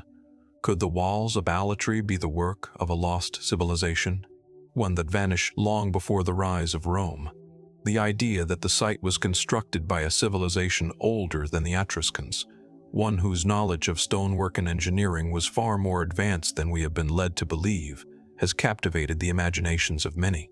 Some have even proposed that the construction of such monumental walls could have been the work of giants, figures from legend, who according to ancient stories possessed superhuman strength and knowledge. These so-called Cyclopean walls, with their massive stones and precise construction, seem to lend credence to this theory, though there is no historical evidence to support it. Another intriguing aspect of the Cyclopean walls is their precise alignment with the sun and the stars. Some researchers believe that the walls were not simply built for defensive purposes, but may have also served as a sort of astronomical observatory or a sacred site tied to celestial events. The Hernicans, like many ancient civilizations, had a deep connection to the heavens, and it is possible that the walls of Alatri were designed with some kind of astronomical significance in mind. Perhaps the stones were carefully placed to mark the solstices, equinoxes, or other important celestial events, a feature common in many ancient cultures. Yet, despite all the theories, there is still no definitive explanation for the purpose or origins of the walls. The fact that no written records have been found to shed light on the construction of Alatri leaves us with only the stonework itself, which, though impressive, offers little in terms of understanding the culture that built it. What do these walls truly represent? Were they a symbol of power and prestige, a means of defense against enemies, or something else entirely? As with many ancient mysteries, the truth may be hidden in the layers of time, buried beneath centuries of erosion, political upheaval, and the ravages of history. The walls of Alatri remain a testament to the ingenuity of their builders and a reminder of how much we still have to learn about the civilizations that once thrived in the shadows of what we now call history. Perhaps the most compelling question of all is not whether we can solve the riddle of the Cyclopean walls, but whether we should. What if the answers are meant to remain hidden, a piece of history that serves as a reminder of the mysteries that have shaped our world? And what if buried beneath the stones of Alatri, there are still secrets, knowledge, and stories that we have yet to uncover? The walls stand as silent guardians, their secrets waiting for those with the patience and curiosity to look beyond the surface and discover the mysteries still hidden within the stones. As we leave behind the ancient walls of Alatri, we turn our attention to the misty, windswept landscapes of Britain, once a far-flung province of the Roman Empire. There, in the distant past, amidst the rolling hills and fog-covered valleys, a mystery waits to be uncovered. It is a mystery that lies hidden in the annals of Roman bureaucracy, one that challenges our understanding of Roman governance and its reach into the furthest corners of its empire, the lost Roman census of Britannia. Imagine standing on the banks of the river Tempemes, looking out over the ancient land of Britannia, where Roman legions once marched and grand villas stood in contrast to the untamed wilderness. The Romans, ever methodical in their rule, conducted censuses across their empire, gathering crucial data on population, wealth, land, and resources. These records, intended to manage taxes, military service, and local administration, were a key part of Roman governance. Yet somewhere in the midst of time, the Roman census of Britannia, specifically the early census taken shortly after the Roman conquest of Britain, has disappeared, leaving behind only fragments of evidence and tantalizing gaps in our understanding of Roman Britain. In the Roman world, censuses were vital for keeping the empire organized. They determined everything from how many soldiers were available for military service to how much tax each province owed to Rome. The Roman Empire, with its vast territories stretching from Palestine in the east to Hispania in the west, was a sprawling and complex system that relied on accurate and up-to-date records to maintain control. The most famous of these records, the census of Rome itself, was conducted every 5 years. In other provinces, such as Gaul, Egypt, and the eastern provinces, censuses were routinely taken to manage the empire's vast resources. But what about Britain? The Roman conquest of Britain began in 43 AD under Emperor Claudius. By 47 AD, the Romans had established a strong foothold, and their administrative systems, including the census, were no doubt set in motion. We know that some form of census or population record was conducted in Britain shortly after the Roman occupation. Roman historians such as Tacitus make reference to census taking in Britain, noting that the Britons were subject to Roman taxation and military service. But after the initial waves of conquest and early administration, the full details of Britain's Roman census are lost to history. The records themselves have never been found. Ancient scholars and archaeologists have scoured the archives, but not a single full record of the Roman census in Britain survives. At least none that we know of. What remains, however, are brief references in Roman texts, occasional mentions and inscriptions, and some scattered fragments of census documents, mostly from other parts of the empire. These fragments suggest that a system of population tracking was established, but whether it was fully implemented or whether the records were destroyed remains a point of contention. One of the most puzzling aspects of the missing census is the lack of archaeological evidence. In other provinces of the Roman Empire, census records and population data were often etched into stone tablets or written on papyrus, materials that have survived the ravages of time. Yet in Britain, no such records have been discovered. Was it simply the fragility of materials used in early Roman Britain that led to their disappearance? Or is there something more to the story, a deliberate effort to erase or obscure these records? One possibility is that the Romans in their conquest of Britain may have been forced to abandon their early attempts at a census due to instability or resistance from local tribes. The British Isles were far from the heart of the Roman Empire, and as the Romans expanded their control, they encountered fierce opposition from indigenous tribes. The early years of Roman occupation were marked by uprisings and tensions with local groups, making it difficult to implement such a systematic approach to governance. If the census was viewed as a tool of Roman control, it might have been a target for sabotage or destruction. Another theory points to the possibility that the Romans never fully completed their census in Britain. In the early years of occupation, the Romans were more concerned with military conquest and securing their hold over the region than with meticulous record-keeping. As the empire became more stable, administrative systems were likely put into place. But by that time, much of the early work on the census may have been lost, either through neglect or destruction during periods of upheaval. There are also those who speculate that the loss of the census records may be connected to the eventual decline of Roman control over Britain. By the early 5th century AD, the Roman Empire was in decline, and Britain was increasingly left to fend for itself.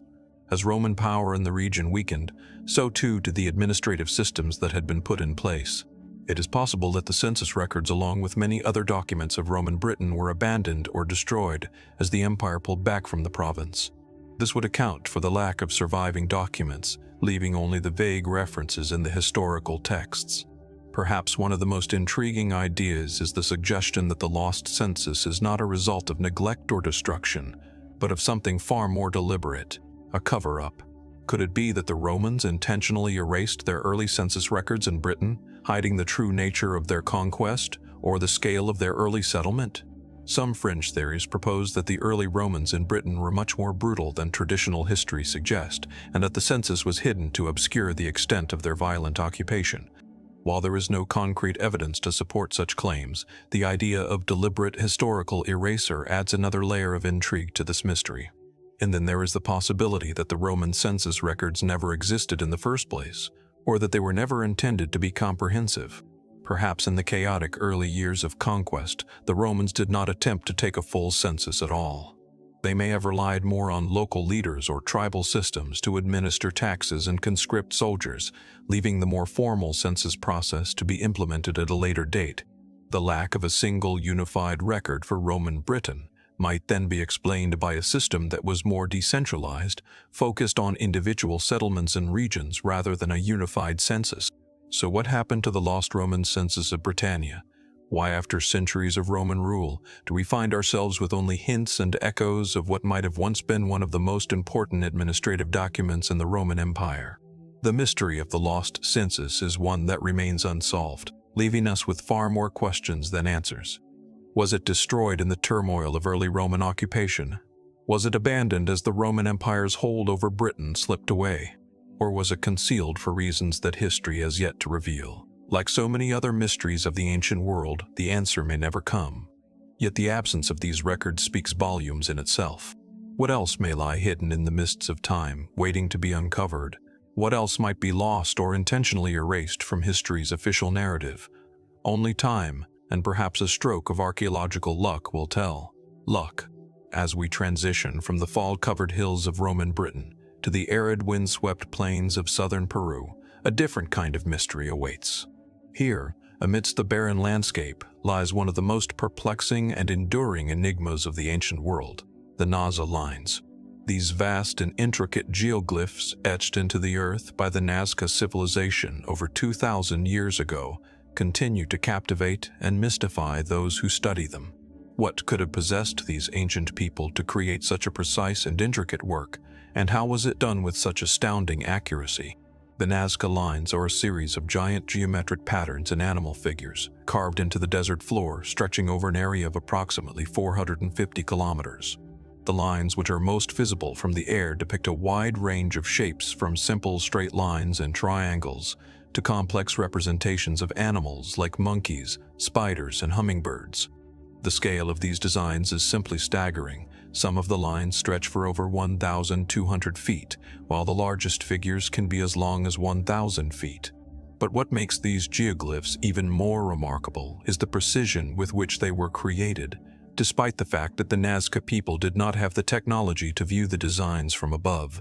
Standing in the heart of the Nazca Desert, surrounded by these vast, intricate lines, it's easy to feel a sense of awe at the magnitude of the task the Nazca civilization undertook.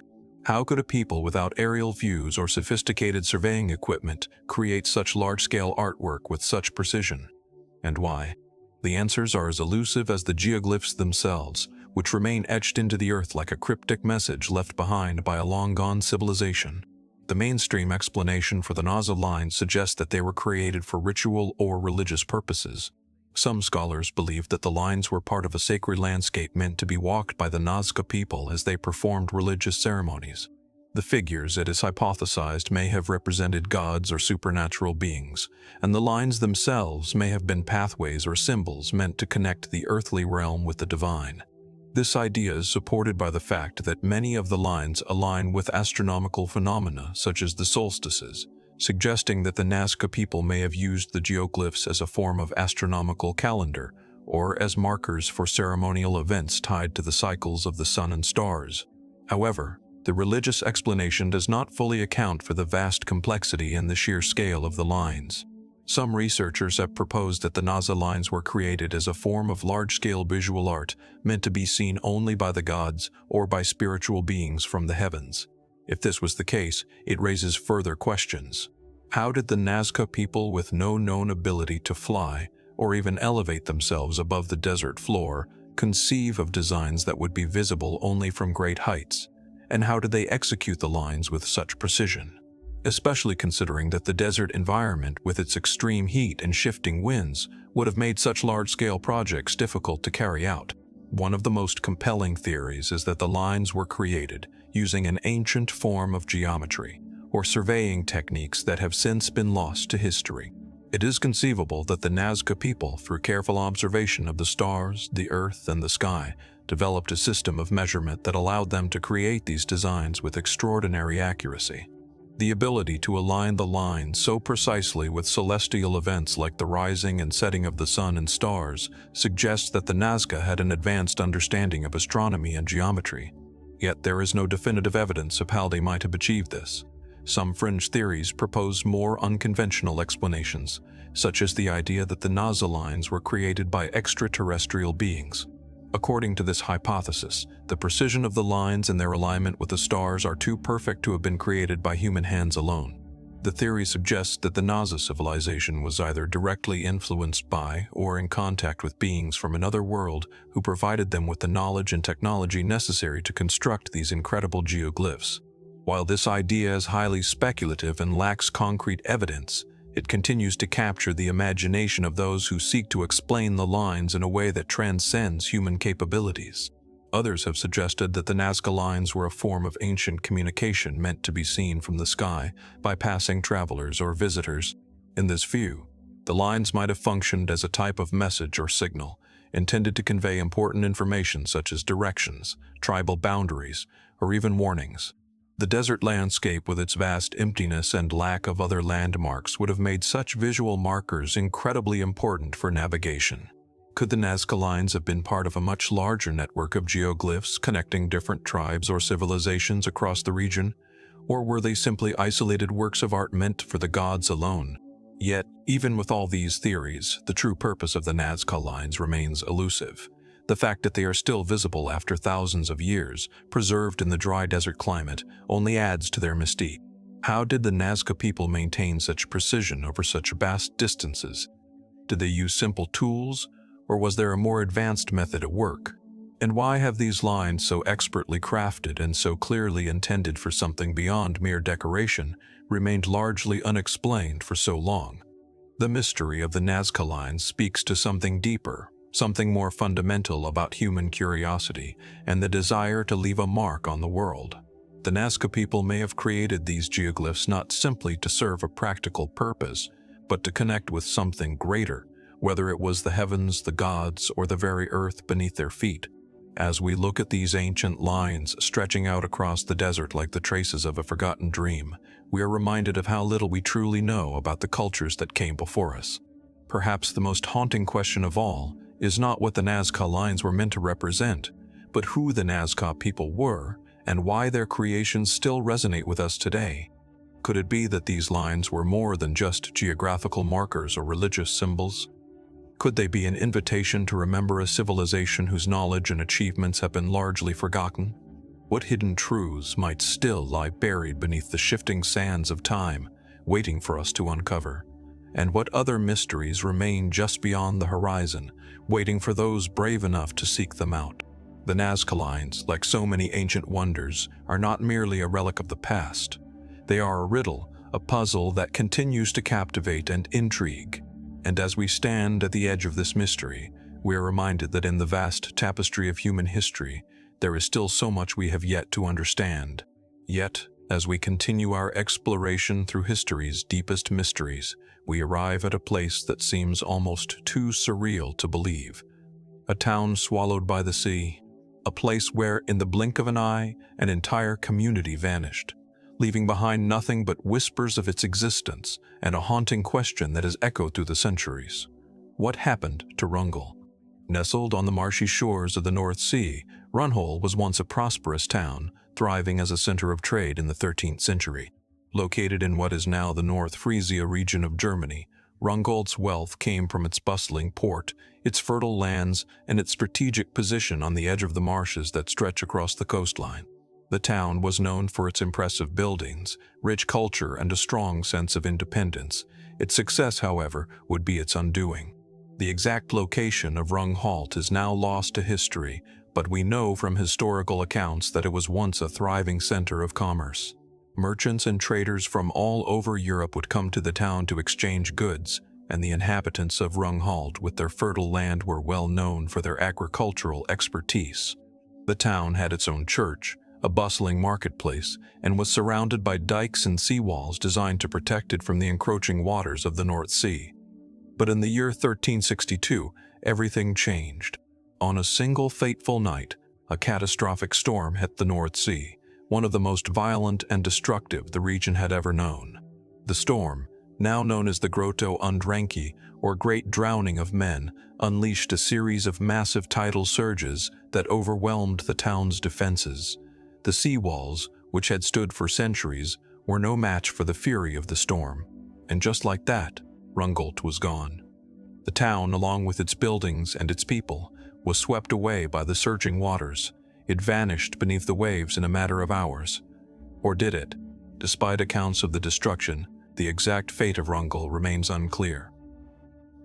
While the storm undoubtedly caused massive damage, there are no definitive records that describe the final moments of the town.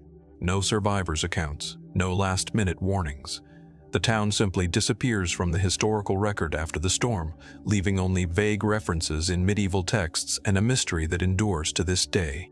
The official explanation, which has been widely accepted, is that the storm led to the destruction of Rungholt, with the town being entirely submerged by the rising tides. The storm is said to have breached the dikes and flooded the area, leading to the swift demise of a community that had been thriving only days before. The sea, relentless and unforgiving, took everything in its path, and Rungholt was lost to history. However, as with many mysteries from the past, this explanation doesn't seem to satisfy all the questions. For one, the storm itself was not unprecedented. While it was certainly severe, the North Sea had experienced similar storms in the past. The dikes and seawalls around Rungholt, though not perfect, had withstood previous surges. Why, then, did they fail so catastrophically on that particular night? Were the dikes truly the cause of the town's destruction, or was something else at play? There are other, more speculative theories that suggest Rungholt may not have been entirely destroyed by natural forces alone. One such theory posits that the town was lost due to human intervention, specifically the destruction of the dikes by malicious actors. Some have suggested that political or economic rivalries between neighboring towns might have led to sabotage, with the dikes deliberately breached to drown Rungholt's wealth and prosperity. If this was the case, then the disappearance of the town was not simply a tragic act of nature, but a deliberate attack. But is there any truth to this theory, or is it a convenient explanation for a mystery that simply refuses to be solved? Another theory revolves around the idea that the town was not entirely destroyed at all. Some believe that the town was abandoned before the storm hit, and the destruction of Rungholt may have been exaggerated over time. Could it be that the town's residents, perhaps foreseeing the coming disaster, chose to flee in the face of the storm's ominous approach? If they did escape, where did they go? Could some of them have sought refuge in nearby villages, eventually assimilating into new communities and erasing all traces of their former home? Perhaps the most intriguing theory suggests that Rungholt didn't simply vanish into the sea, but rather was buried by the shifting sands of time. Could the storm have simply covered the town with layers of silt and debris, making it difficult to locate? In recent decades, archaeological investigations have uncovered remnants of what could be the lost town. Fragments of pottery, tools, and the occasional piece of timber have been found beneath the shifting marshland. Could Rungholt, or at least part of it, still be buried somewhere beneath the earth, waiting to be rediscovered? These theories, while speculative, reveal a deeper question. Why does Rungholt's disappearance still haunt us? Perhaps it is the sheer scale of the loss that gives rise to these many interpretations. An entire town with its people, its culture, and its history lost without a trace. The mystery of Rungholt is not just a question of what happened to a town, but what we might be missing from history.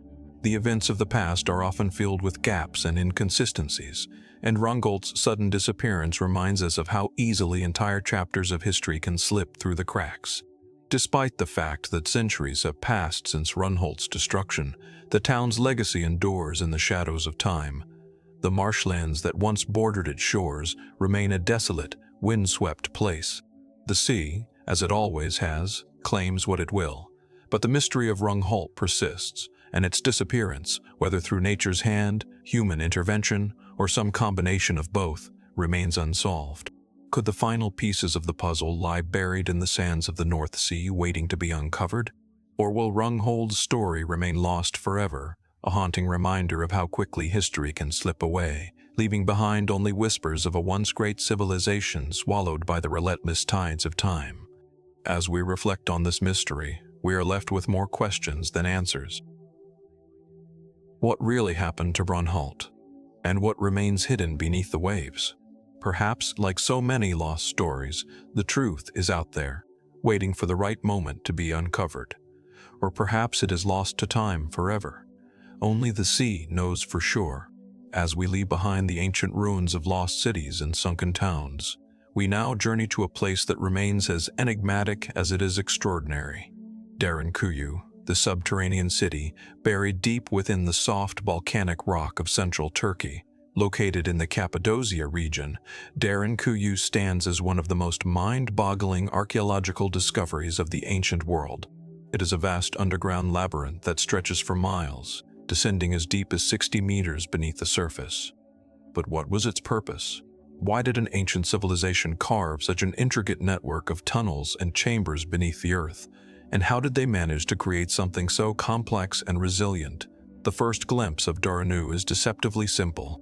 On the surface, it appears to be an ordinary part of the Cappadocian landscape, dotted with the region's iconic fairy chimneys and soft, rounded hills. But beneath the surface, a hidden world awaits, one that would surprise even the most seasoned archaeologists. In total, Derinkuyu spans over 18 levels with rooms and passages designed to house thousands of people. Some sections of the city contain elaborate ventilation shafts, wells, and places of worship, while others are filled with living spaces, communal kitchens, and storerooms.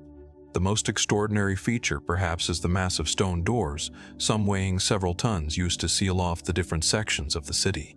These doors were designed to be rolled into place to block the tunnels, offering protection to the inhabitants in times of danger.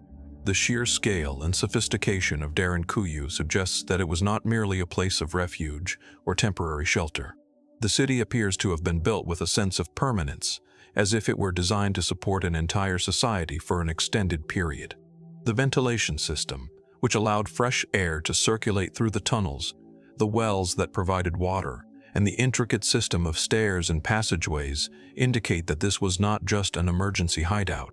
It was in many ways a fully functional underground city capable of sustaining its inhabitants for long periods of time. The question that immediately comes to mind, of course, is why? What led the ancient people of this region, believed to be the Phrygians, later occupied by other groups, such as the Byzantines and early Christians, to create such an extraordinary underground complex? The most commonly accepted explanation is that Derinkuyu was built as a refuge, a place where people could seek shelter from invading forces or natural disasters. This theory is supported by the fact that the region throughout its history was frequently invaded and besieged by various empires, from the Romans to the Arabs and the Seljuk Turks. In times of war, it would have made sense for the local population to retreat underground, where they would be safe from the dangers above ground. But the idea that Derinkuyu was simply a place of refuge doesn't fully account for its incredible size and complexity. If it were just a temporary shelter, would the builders have gone to such lengths to create such a vast and intricate system of tunnels? And why would they have built multiple levels complete with living spaces and storage rooms? This raises the possibility that Derinkuyu may have served a more profound purpose, one that we have yet to fully understand. Some researchers suggest that the city may have been designed not just for defense, but also for spiritual or ritual purposes. In the heart of Derinkuyu, there are chambers that appear to have been used for worship, including a small chapel with a circular stone altar. The underground nature of the city, with its many levels and hidden rooms, could have provided a sense of sanctuary or seclusion for religious rituals. Perhaps the inhabitants believed that by retreating into the earth, they could commune with the gods or find solace away from the chaos of the world above. This idea aligned with other ancient civilizations that used underground spaces for spiritual or ceremonial purposes, such as the ancient Egyptians who built underground tombs and burial chambers for their pharaohs' chambers.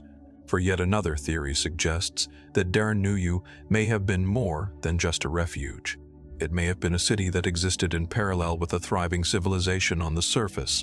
Some have proposed that the underground complex could have been used for trade or as a way to protect valuable resources such as precious metals or goods from marauding invaders.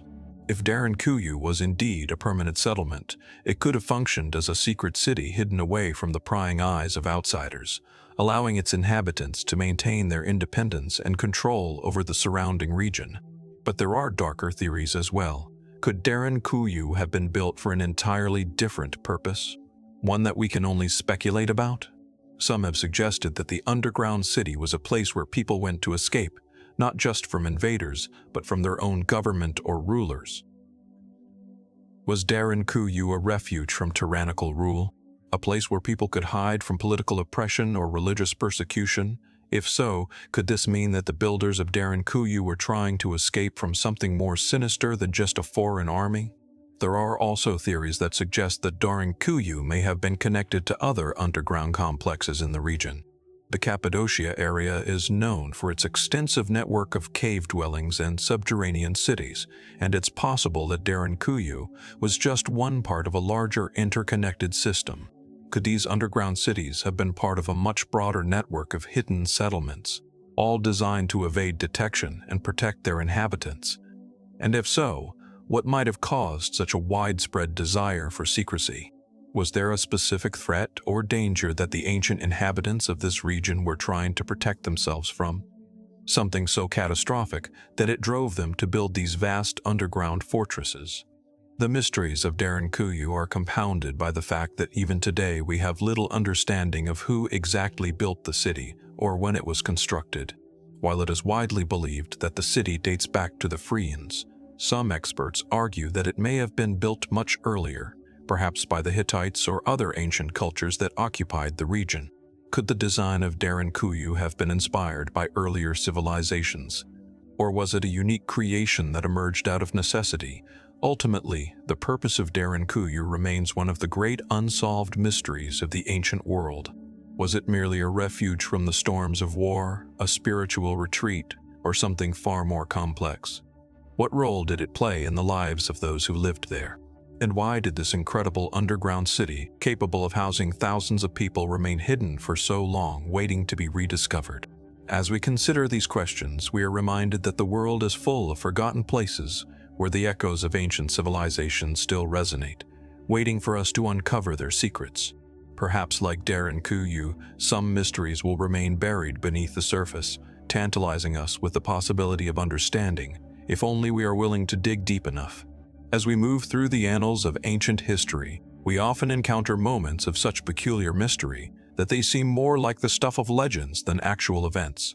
One such story is that of Cambyses II's surveyors, a tale woven from both recorded history and the threads of speculation lost somewhere between myth and reality. This is a story not just of men and their fates, but of ambition, power, and the uncharted realms of ancient Persia. Cambyses II, the king of Persia in the 6th century BC, was a ruler whose ambitions stretched across the known world. He had already conquered Egypt and was looking toward the great expanse of Africa. determined to push the boundaries of his empire further than anyone before him. To facilitate his conquest and to further solidify his dominion, Cambyses ordered a daring mission: a survey of Egypt's borders and the lands beyond. A task he entrusted to a group of Persian surveyors. The mission seemed simple enough: set out, survey the land, and return with vital geographical and logistical information. However, this survey would take these men to one of the most inhospitable places on Earth, the Sahara Desert. As the group ventured into the heart of the desert, no one could have predicted that this seemingly mundane task would end in one of the most bizarre disappearances in recorded history. The fate of Cambyses' surveyors has haunted historians and archaeologists for centuries, and their story remains an enigma. The journey was said to have started in 524 BC, when Cambyses, eager to expand his empire into the western deserts of Africa, sent a group of his most trusted surveyors to determine the exact geography of the Libyan desert. The mission was to explore what lay beyond the known limits of Egyptian territory and map the lands that stretched to the farthest reaches of the empire's westward expansion. The surveyor's task was to chart the area, measure the distances, and return with detailed reports. An essential move for any great empire to expand its borders efficiently. Yet, as these surveyors set off toward the unknown, what awaited them was anything but predictable. According to the ancient historian Herodotus, the surveyor's mission would end in an eerie and unexplained fate. He describes how the Persian men entered the desert, but as they pushed deeper into the vast, unforgiving sands, they encountered what can only be described as a supernatural event, a massive sandstorm-like force that overwhelmed them. The desert, an inhospitable and almost magical place in ancient times, appeared to consume the men whole. The men so skilled in their craft, so trusted by Cambyses, never returned. The surveying team was lost, never to be seen or heard from again. While Herodotus presents a rather dramatic account of the surveyors' disappearance, the mystery of their fate goes far beyond simple historical storytelling. The absence of these men has puzzled scholars for centuries. How could such a sophisticated and organized empire, capable of engineering grand cities and waging long wars, lose an entire team of experienced surveyors in the middle of a desert? The most widely accepted explanation for the disappearance of the surveyors is, of course, the harsh conditions of the Sahara Desert itself. The environment is unforgiving, with vast expanses of uncharted sand dunes and extreme temperatures. Without the proper resources, navigation tools, or accurate maps, it seems plausible that the surveyors simply became lost in the desert and perished from thirst, exhaustion, or dehydration. After all, many explorers and traders throughout history have met a similar fate in these unrelenting sands. Yet, even with this explanation, there is still something unsettling about the story. For one, Cambyses was a man of great ambition and foresight. Why would he send his men on such a perilous mission without providing them with adequate support and resources? Some historians suggest that the mission was far more ambitious than we realize, pushing these men into a region of the desert where survival was impossible. Was this an error in judgment, or was there something more at play? Herodotus's account offers an intriguing twist. He suggests that the men, after being lost, may have encountered something much darker than the desert's natural forces. According to his version, the Persian surveyors were not merely victims of nature, but possibly the victims of a curse or divine punishment. This narrative gives rise to the more supernatural theories about their fate. Perhaps the gods had turned against Cambyses, or more specifically his surveyors, for trespassing into forbidden lands. In this view, the men didn't just die from exposure or thirst. They were claimed by something far beyond human comprehension. Another layer to the mystery emerges when we consider the possibility that the surveyors didn't just get lost. They were deliberately led astray. Was it possible that Cambyses' enemies, either from within his empire or from outside forces, played a role in their disappearance? Ancient Persia was full of intrigue, with political maneuvering and betrayal lurking at every turn. Some theories suggest that the surveyors were betrayed and left to die as part of a larger political plot. But why, if they were so far from the reach of their enemies, would such an act have been necessary? And how would those responsible have orchestrated such an event without the Persian Empire catching wind of it? Some modern scholars even suggest that the surveyors' fate could be linked to the deep historical mystery of the desert's ancient secrets. The Sahara, with its ancient ruins and forgotten tombs, has always held a certain mystique. Was it possible that the surveyors stumbled upon an ancient site or relic, something so powerful or sacred that it led to their undoing? Perhaps they uncovered something buried deep within the desert that was meant to remain hidden. Such a theory leans heavily on the idea that the desert in its vast, untamed expanse holds more than just natural dangers. Could it be a place where ancient knowledge and power lay dormant, waiting for the wrong people to uncover it? The mystery deepens when we consider the lack of any other historical records of this event. The disappearance of Cassis's surveyors, though mentioned by Herodotus, is not extensively covered by other ancient historians. Could it be that this event was so strange, so inexplicable, that it was quietly erased from official records? If Cambyses' reign had suffered from this calamity, why was the story so sparsely documented? Perhaps the most unsettling aspect of the fate of Cambyses' surveyors is that despite the centuries that have passed, the true explanation remains just out of reach. Was it nature that claimed them? Was it fate? Or was there something darker, something more supernatural at play in the desert that day? As we ponder this mystery, we are reminded that not all answers can be found in the pages of history. Some questions remain hidden beneath the sands, waiting to be uncovered. Perhaps one day, new discoveries will shed light on this ancient enigma. But for now, the fate of Cambyses II's surveyors remains a question that continues to haunt the deserts of time. What happened to them? And why has the desert kept their secret for so long? As we continue our journey through the twisting corridors of history, we encounter a civilization that has long fascinated archaeologists and historians alike, the Maya. Their cities, adorned with towering pyramids and intricate stone carvings, stand as testaments to their remarkable achievements in mathematics, astronomy, and architecture. Yet beneath the grandeur of these ancient structures lies a mystery that still eludes us to this day: the sudden and enigmatic collapse of the first Maya civilization.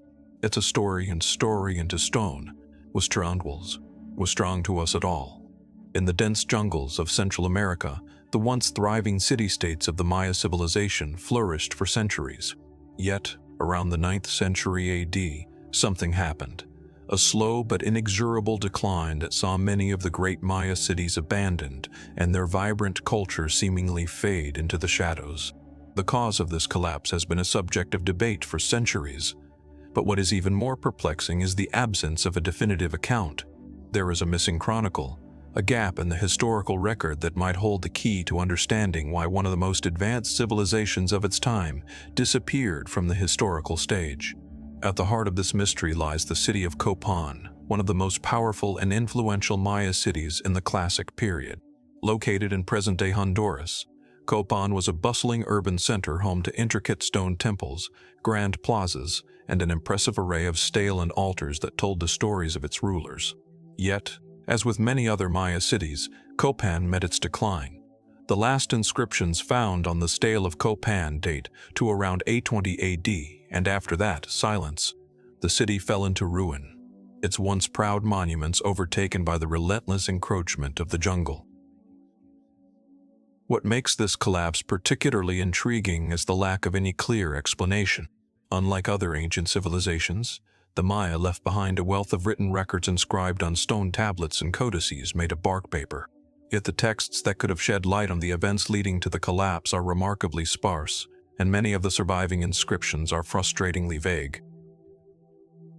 What happened to the chronicles of the Maya?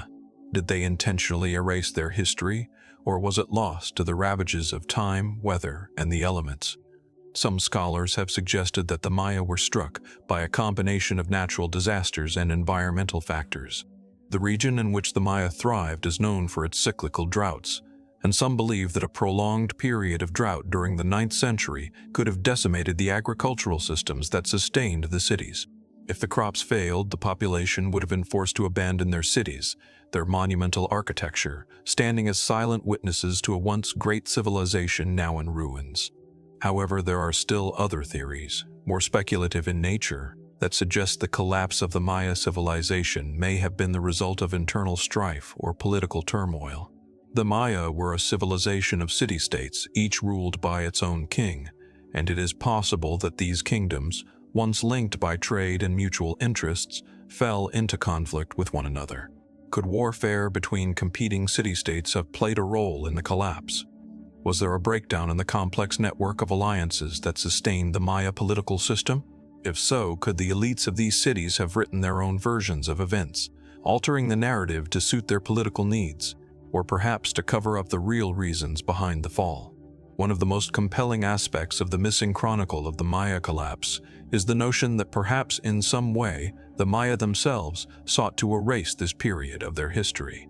Ancient cultures have often been known to rewrite or suppress inconvenient parts of their past, especially during times of upheaval or loss of power. Could the Maya, with their deep understanding of time and cycles, have perceived the collapse as the end of an era? Did they intentionally leave behind no detailed record of their downfall, preferring instead to focus on their achievements and their gods rather than the failure of their political systems? Alternatively, could the disappearance of the Maya records be the result of more mundane factors, simple loss or destruction over time? The codices, fragile as they were often made of perishable materials like bark paper, which could have easily disintegrated in the humid jungle environment. The stones, too, were vulnerable to the elements, with many stele and monuments becoming weathered and eroded over centuries. If much of the written record was destroyed by natural forces, what remains is a patchwork of inscriptions that give us only the faintest glimpse into the civilization's later years. And yet, despite these various explanations, one question continues to haunt the mystery. Why were some cities abandoned so suddenly with no apparent record of the reasons for their downfall? In some cases, it appears as though entire cities were left in a state of haste, with buildings half completed and roads that were never fully finished. There is no sign of gradual decay or decline, but rather an abrupt, almost deliberate exit. Was this the result of a singular catastrophic event? Something so sudden and all-encompassing that it left no time for record-keeping, for writing the history of the end. Furthermore, the archaeological evidence of mass graves and abandoned cities suggests that the Maya did not simply disappear from the land. The collapse of the great city-states of the Maya region appears to have been a complex process that involved not just the abandonment of urban centers, but also the dispersal of the people themselves.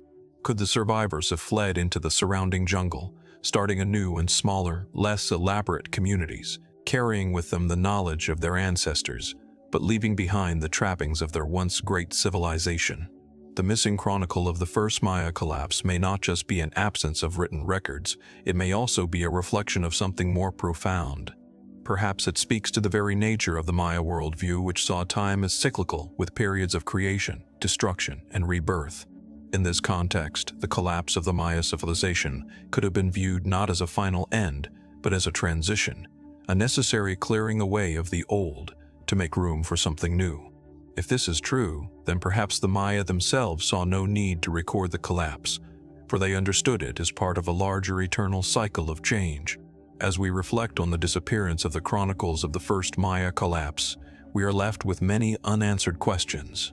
Could the Maya have purposefully erased this chapter of their history, choosing to leave only the traces of their triumphs? Or was this a natural loss, the inevitable result of the passage of time?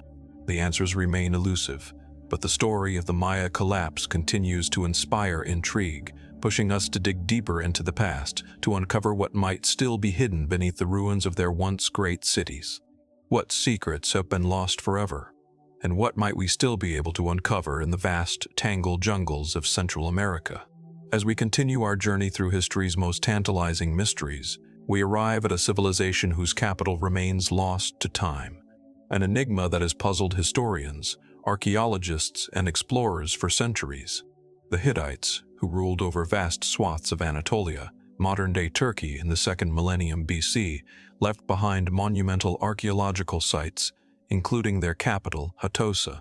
But there is another capital, an unknown counterpart to Hattusa, that has eluded discovery, a place believed to be the heart of their rivals, the mysterious kingdom of the Kassians.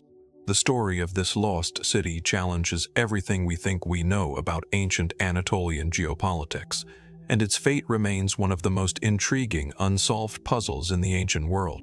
The Kassians, a people whose existence is mentioned in various ancient sources, were thought to be a confederation of tribes living in the mountainous regions to the north and east of the Hittite heartland. Little is known about them beyond the sparse historical records that mention their interactions with the Hittites. The Kassians were a formidable rival to the Hittites, and they engaged in frequent conflicts over control of trade routes, territories, and resources. The question that remains unanswered, however, is where the capital of this powerful and enigmatic civilization stood. It is believed that the Kaskian capital was not only a military and political center, but also a cultural hub whose architecture and urban planning might have mirrored that of the Hittites themselves. But despite extensive exploration in the region, the capital city has never been found. In the hills and valleys of eastern Anatolia, near the borders of modern-day Turkey and Armenia, the remains of ancient settlements dot the landscape. These ruins are often shrouded in mystery, offering tantalizing hints of civilizations long forgotten. Among them, the Kassians are the most elusive. They were a formidable force, able to stand up to the mighty Hittites. Yet, no grand city has ever been definitively linked to them. Over the years, archaeologists have uncovered a handful of ancient fortifications and artifacts that suggest the Kassians built impressive structures. Yet, no remains of their capital have been discovered. Was it a city of stone and mud buried beneath centuries of erosion and conquest? Or was it a city that simply never existed in the way we imagine ancient capitals? What we do know about the Kassians comes from Hittite texts. The Hittites referred to them as a barbarian people, though this term was likely more of a political label than a reflection of their true nature. According to these sources, the Kassians lived in fortified mountain strongholds, with the Hittites describing their capital city in terms that suggest it was a place of power, an urban center that rivaled Hatisa in both strategic importance and political influence. Yet, even as these cities were mentioned in the Hittite annals, their precise locations remained a mystery. The Kaskian capital was likely located somewhere in the rugged mountain ranges of eastern Anatolia. The harsh geography of the region with its dense forests and steep cliffs could have been the perfect natural defense for a powerful kingdom. Could the capital have been hidden so well that it remains undiscovered, lying somewhere beneath layers of earth, untouched by time and human activity? It is certainly a possibility, especially considering the ancient Kaskians' preference for seclusion in the natural labyrinths of the Anatolian mountains. The search for the Kaskian capital has led archaeologists to several intriguing sites in the region. Some have speculated that it might lie beneath the modern city of Erzen, while others suggest the vicinity of the Euphrates River, where several ancient cities have been uncovered. Yet, despite numerous excavations, no conclusive evidence has surfaced to pinpoint the exact location of the Kaskian capital. In fact, the more one digs into the history of the Kassians, the more fragmented and elusive their story becomes. It's as if the city itself has been intentionally erased from history, leaving behind only hints and shadows of a once great civilization. Could it be that the Kassians deliberately left no trace of their capital city? Perhaps the city was abandoned in such a manner that it was completely wiped from the historical record, its location known only to a select few who passed the knowledge down through generations. Or perhaps the capital was destroyed in a catastrophic event, such as an invasion by the Hittites themselves that led to its complete disappearance. Its ruins scattered across the rugged terrain and forever buried beneath the earth. Buried. Some researchers have even suggested that the Kassians may have been more closely linked to the mysterious people of Urartu, a kingdom that flourished in the region long after the fall of the Hittites. Urartu, with its advanced culture and military prowess, might have inherited the legacy of the Kassians, taking with it the knowledge of their great capital city. Could the Kassian capital have been subsumed by Urartu, its history co-opted by another civilization that sought to claim the region for itself? Adding to the mystery is the possibility that the Kassians may have intentionally left no monumental record of their civilization, no large-scale urban structures or monumental inscriptions that would have signified their capital's location. This is an idea that many modern scholars find compelling. The Kassians were, after all, a people whose history was largely dictated by their relationship with the Hittites, a much larger and more powerful neighbor. Could they have been an isolated, perhaps even secretive people, whose capital was built in such a way that it never sought the limelight or grandeur, typical of other ancient capital? It's possible that the Kassians' pride lay not in their cities, but in their ability to thrive in such a harsh and remote environment, with their identity maintained through cultural cohesion rather than architectural grandeur. Still, many questions linger. Was the Kassian capital simply forgotten by time, lost to history in the shifting sands of war and destruction? Or is it waiting to be uncovered, buried beneath the remains of more recent civilizations, its secrets hidden in plain sight? If the Kaskian capital does exist, could it one day emerge from the earth to reveal the untold story of a civilization that once stood at the threshold of greatness, only to fade into obscurity? The search for the lost capital of the Kassians remains one of the great unsolved mysteries of the ancient world. As we ponder the fate of this elusive city, we are reminded of the countless other civilizations whose histories have been lost to the ravages of time. What secrets lie hidden beneath the soil of Anatolia, waiting to be uncovered? What might we still learn about the ancient world if only we could find the keys to unlock its mysteries? For now, the Kaskian capital remains elusive, a tantalizing puzzle that invites further exploration and perhaps one day revelation. In the dim corridors of ancient Egypt, beneath the weight of thousands of years of history, lies one of the most mysterious and enduring texts of antiquity, the Book of the Dead. Known by many as a guide for the soul's journey through the afterlife, this sacred manuscript has captivated the imagination of historians, archaeologists, and spiritual seekers for centuries. It contains a wealth of spells, prayers, and incantations designed to protect and guide the deceased, ensuring safe passage to the afterlife and a favorable judgment before the gods. Yet, despite its fame and importance, there are gaps within this ancient text, missing spells, sections of the scrolls, and unanswered questions about its original form.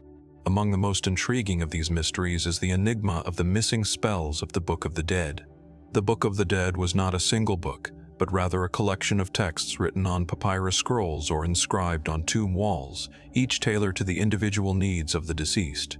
The spells contained within were designed to navigate the treacherous and often perilous journey through the afterlife, known in Egyptian belief as the duat. Some spells offered protection against hostile gods and demons, while others provided guidance to the soul in the form of powerful affirmations. These texts were highly personalized, reflecting the specific fears and desires of the individual, as well as the prevailing religious and cultural beliefs of the time. The oldest versions of the Book of the Dead date back to the New Kingdom period around 1550 to 1070 BC, but the concept of the afterlife and the need for such a guide predates even this time, extending back to the Old Kingdom and the Pyramid texts. One of the most well-known and studied sections of the Book of the Dead is the famous spell 125, often called the weighing of the heart scene. In this spell, the heart of the deceased is weighed against the feather of Maat, the goddess of truth and justice. If the heart is lighter than the feather, the soul is deemed pure and worthy of entering the afterlife. But if the heart is heavy with sin, the soul faces annihilation by the terrifying goddess Ammit, a demoness with the head of a crocodile, the body of a lioness, and the hind legs of a hippopotamus. This scene is one of the most dramatic and enduring images from ancient Egyptian-era art. But there is more to the Book of the Dead than the known spells and rituals. What makes the missing spells of the Book of the Dead so fascinating is the fact that they are not just absent by chance. They were once believed to exist and were consciously left out of many surviving copies of the text. Historians and scholars have long debated what these missing spells might have been and what they could tell us about ancient Egyptian views on death and the afterlife. Where did they go, and why were they lost? One theory revolves around the idea that the missing spells were not erased or forgotten, but intentionally omitted from later versions of the Book of the Dead. The religious practices of ancient Egypt were fluid, constantly evolving over time. As the priesthoods gained more influence, they may have selectively edited the spells to reflect the changing religious landscape. Some spells, which may have involved lesser-known deities or practices, may have been deemed too arcane or obscure to include in the more standardized versions of the text. Others might have been deliberately excluded to maintain the secrecy of certain rituals, or to protect sacred knowledge from being misused. Another possibility is that the missing spells were simply never included in the surviving copies of the Book of the Dead that we have today. Ancient Egyptian texts were typically copied by scribes, and it's possible that during the long centuries of transmission, certain spells were lost due to the fragility of the materials on which they were written. Papyrus, while durable for its time, is a perishable material, and many ancient scrolls have been lost to decay, fire, or theft. Could some of the most important spells have been among those that disintegrated or disappeared, leaving behind only fragments of the grand text. Then there's the intriguing possibility that the missing spells were never written down at all. Instead, they may have been part of an oral tradition, spoken or recited during specific rituals or ceremonies. In ancient Egypt, the spoken word held immense power. Priests and priestesses performed intricate rites and invocations, calling on the gods to protect and guide the souls of the deceased. These rituals may have been regarded as too sacred to be committed to writing, for fear that the power of the spell would be weakened. It's possible that some of the spells we now consider missing were never intended to be part of the written text, but were instead integral to the living tradition of ancient Egyptianary practices. Despite these various theories, there is still a vast gap in our understanding of what the missing spells might have entailed. Scholars have attempted to reconstruct lost portions of the text by comparing different versions of the Book of the Dead, often finding variations in the number of spells and the inclusion of certain incantations. The Papyrus of Ani, one of the most famous and well-preserved examples of the Book of the Dead, contains a comprehensive collection of spells, but even it is incomplete. Some fragments of other versions suggest that the original corpus may have contained over 200 spells, many of which have been lost over time. The presence of gaps or missing spells may also point to something deeper within the text itself.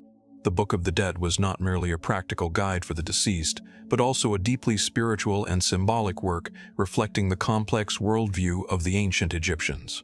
Was the omission of certain spells a reflection of the transition in Egyptian religious thought over the centuries? Were there particular mystical rites or divine names that became taboo either due to political changes or religious reformations that would have once played a crucial role in the soul's journey? Perhaps the most compelling aspect of the missing spells is the notion that they could reveal a more intimate, hidden side of ancient Egyptian spirituality. The Book of the Dead that we know today is a public document in many ways available for study and interpretation by modern scholars. But what if the lost spells contained a more personal, esoteric, or even forbidden knowledge? What if they were part of an esoteric tradition kept only for the pharaohs and elite, passed down through secret rituals that have not survived in any form? In addition to this, many believe that the missing spells may have had a more magical or ritualistic function than those preserved. The ancient Egyptians were well known for their belief in the power of words and rituals to shape reality. Words were not simply a means of communication, but were thought to possess inherent power. Could these lost spells have been too potent to be included in the public versions of the Book of the Dead? Were they reserved only for the most sacred and private ceremonies performed in hidden temples or in the most secretive chambers of the royal tombs? Perhaps the biggest question surrounding the missing spells is the one that we may never be able to answer. What knowledge did they contain, and what role did they play in the broader tapestry of Egyptian religious life?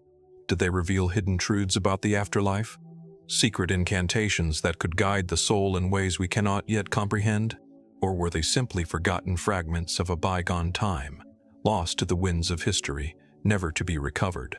As we continue to explore the mysteries of the ancient world, the missing spells of the Book of the Dead remain a profound puzzle, one that tantalizes the imagination and beckons us to look deeper into the hidden world of ancient Egypt. What is still buried beneath the sands awaiting discovery? What secrets lie forgotten in the darkness of the tombs, waiting for a future generation to uncover them? The answers may be lost, but the mystery continues to draw us closer, ever searching for a truth that may remain forever elusive. In the vast stretches of the Sahara Desert, beneath the ever-shifting dunes and forgotten ruins, lies one of the most enduring mysteries of ancient Africa.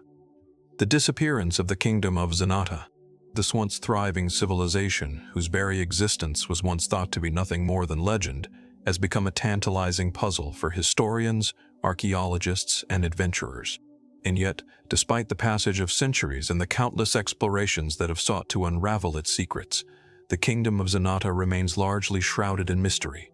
Located somewhere in the expansive desert regions of North Africa, the kingdom of Zenata flourished during the early centuries of the Common Era, somewhere between the 4th and 7th centuries AD. Historical accounts mention Zenata as a powerful and wealthy kingdom known for its trade routes, military might, and cultural influence.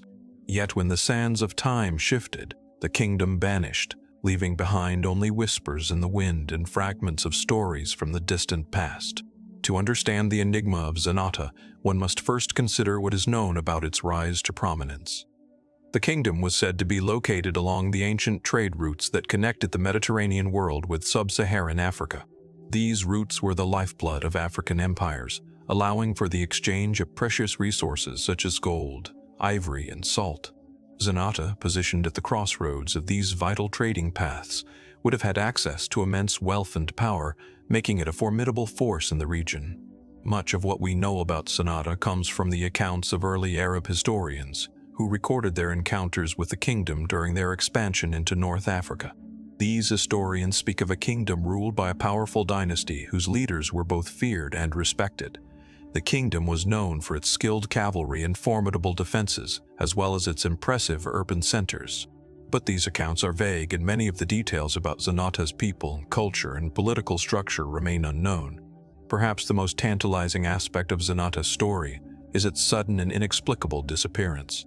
By the 8th century, the kingdom had all but vanished from the historical record. Its cities, once bustling with trade and activity, were abandoned, and the people of Zanata seem to have disappeared without a trace.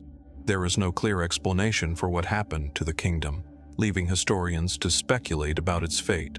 One theory suggests that Zanata fell victim to the expansion of the Arab caliphates. As the Islamic Empire spread across North Africa, many indigenous kingdoms and cultures were either absorbed or destroyed. The Arabs had powerful military forces, and their control over the region could have led to the fall of Zanata. However, this theory is not without its contradictions. While the Arabs did indeed conquer vast parts of North Africa, Zanata was located in a remote area far from the heart of the early Islamic conquests. It's unclear whether the kingdom could have been so easily overrun given its military strength and strategic position along the trade routes. Another theory posits that Zanata fell victim to internal strife. It's possible that the kingdom's leaders became embroiled in power struggles, or that economic or social instability weakened the state. With no written records from the time of Zanata's fall, it is difficult to determine what forces may have been at play within the kingdom. Perhaps internal conflicts such as rivalries between competing factions or challenges to the throne led to the kingdom's downfall. But again, these are only speculations. There is no definitive evidence to support such claims.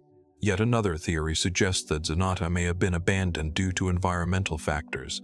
The Sahara Desert, ever expanding and increasingly inhospitable, could have been a major factor in the kingdom's collapse. Over time, desertification could have made the land uninhabitable, forcing the people of Zanata to flee in search of more fertile lands. The kingdom's reliance on trade routes for survival would have also been disrupted by changes in the environment, such as shifting water sources or the encroachment of desert sands on the once thriving oasis settlements. Could a combination of these factors have led to the downfall of Zanata? It's possible. The kingdom's disappearance, however, remains one of the most puzzling aspects of its history. There are no surviving records from Zanata itself, no inscriptions, no written documents, and no monumental architecture that might reveal the kingdom's story. What we have instead are the words of ancient historians whose accounts are often fragmented and incomplete. Their descriptions of the kingdom are tantalizing but ultimately insufficient for understanding the true nature of Zanata and its ultimate fate. One of the greatest mysteries surrounding Zanata is the question of its location. Despite the wealth of information available about the kingdom, no one has been able to pinpoint where it was actually situated.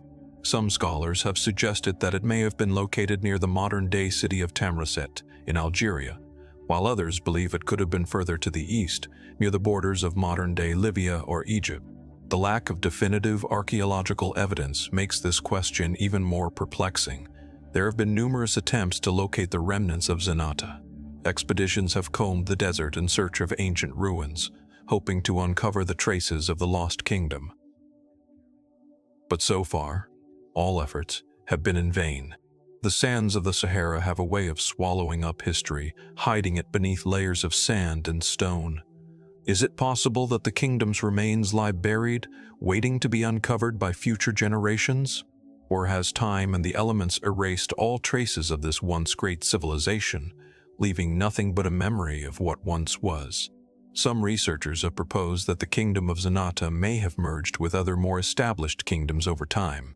The rise of the Berber dynasties, who controlled much of North Africa during the Middle Ages, may have absorbed the people of Zenata into their own political and social structures. It's possible that Zenata's legacy was absorbed into the broader cultural and political framework of the region, leaving little trace of its original identity. The kingdom's people may have simply integrated into the larger societies of North Africa, their unique cultural practices and traditions fading into the background. But this theory, too, is speculative. The true fate of Zenata remains an open question, and as the years pass, the mystery only deepens. Was Zenata destroyed by war, consumed by environmental change, or lost to time and neglect? Could the kingdom have simply been forgotten, its story relegated to the realm of myth and legend? And if it was forgotten, was it truly the end of Zenata?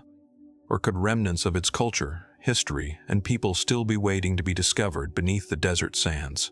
As we continue to explore the mysteries of the ancient world, the disappearance of the kingdom of Zenata serves as a reminder of the fragile nature of history. Empires rise and fall, cities are built and abandoned, and civilizations fade into the annals of time. But what remains of them? What stories are left untold? The kingdom of Zenata, with its vast wealth, military might, and cultural influence, may never be fully understood, but it stands as a testament to the mysteries that lie beneath the surface of history, waiting, perhaps, for the right discovery to bring them back to life. In recent years, advances in archaeological technology have renewed hope that answers about Zenata may still lie hidden beneath the desert's surface. Satellite imaging, ground-penetrating radar, and remote sensing tools have begun revealing ancient riverbeds, caravan routes, and buried settlements once thought lost forever.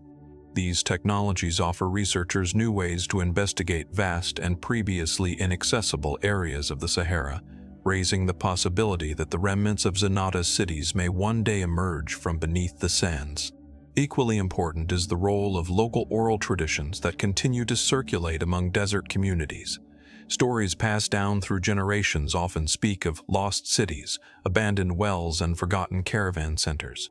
Scattered across the desert, while such tales are difficult to verify, they sometimes preserve fragments of historical memory that guide modern investigations. In some cases, these oral histories have helped archaeologists locate ancient settlements previously unknown to science.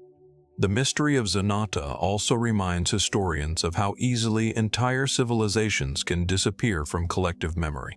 Without written records or surviving monuments, even powerful societies can fade into obscurity within a few centuries. Zenata's story illustrates the importance of preserving historical knowledge and protecting archaeological sites so that future generations can better understand humanity's shared past. For adventurers and scholars alike, the search for Zenata continues to inspire exploration across North Africa. Each new expedition, each newly discovered ruin, and each fragment of pottery or inscription brings researchers closer to understanding what truly happened to this lost kingdom. Even if Zenata itself is never fully uncovered, the pursuit of its story continues to expand our knowledge of the ancient Sahara and the people who once thrived there. Until definitive evidence is discovered, the kingdom of Zenata will remain suspended between history and legend, a symbol of the many secrets still buried within the world's great deserts. Perhaps one day, shifting sands or a chance discovery will reveal the truth, allowing Zenata to reclaim its place in the chronicles of ancient Africa.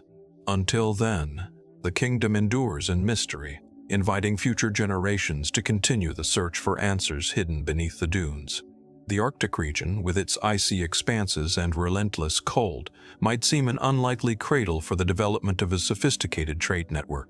And yet, nestled between the stark frozen landscapes of Greenland and the northernmost fringes of the European continent, a mystery unfolds. A mystery that once held the promise of connecting the far reaches of the Norse world to markets both distant and diverse. The lost Arctic Norse trade route, as it has come to be known, is a subject of fascination and intrigue, embodying both the ingenuity and the ambition of a people who dared to build a civilization in one of the harshest environments on Earth. For centuries, the Norse people, Vikings, seafarers, and traders made their mark across Europe, the North Atlantic, and even as far as the shores of North America. Yet the real mystery lies not in their known settlements, but in their forgotten trade routes. Routes that spanned the Arctic, connecting the Norse to a vast network of goods and cultures.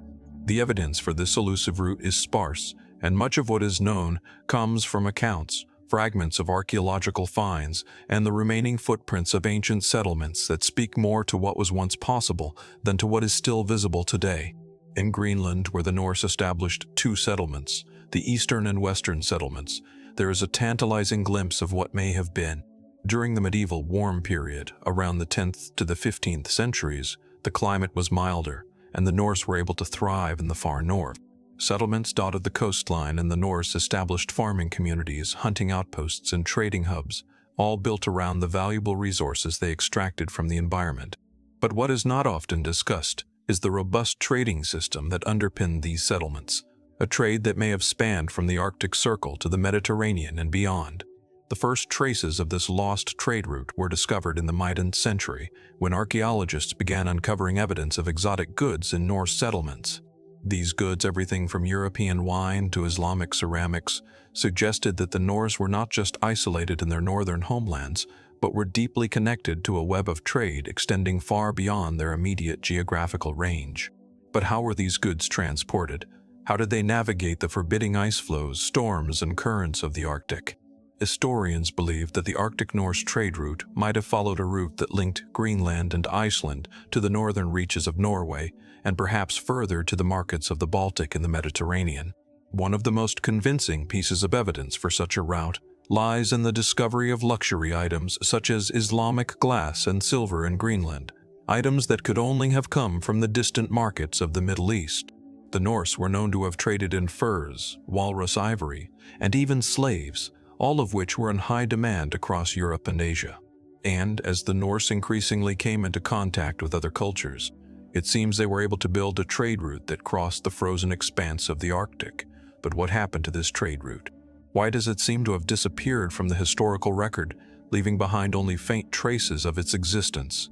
Some historians suggest that the route may have simply become impractical over time. As the climate began to cool again at the end of the medieval warm period, the sea ice in the Arctic thickened, making it more difficult for ships to navigate the northern seas. The fading of this trade route might therefore have been a victim of environmental change, a cold, silent end to a once thriving economic network. The more speculative theory, however, suggests that the trade route may have been deliberately abandoned or lost due to a combination of external pressures and internal strife. By the time the 15th century rolled around, Norse settlements in Greenland were already in decline. The Western settlement in particular suffered from a series of challenges: dwindling resources, harsh winters, and pressure from indigenous Inuit groups. Some historians argue that these pressures may have forced the Norse to abandon their settlements entirely, taking with them the knowledge of the trade route and leaving it to fade into obscurity.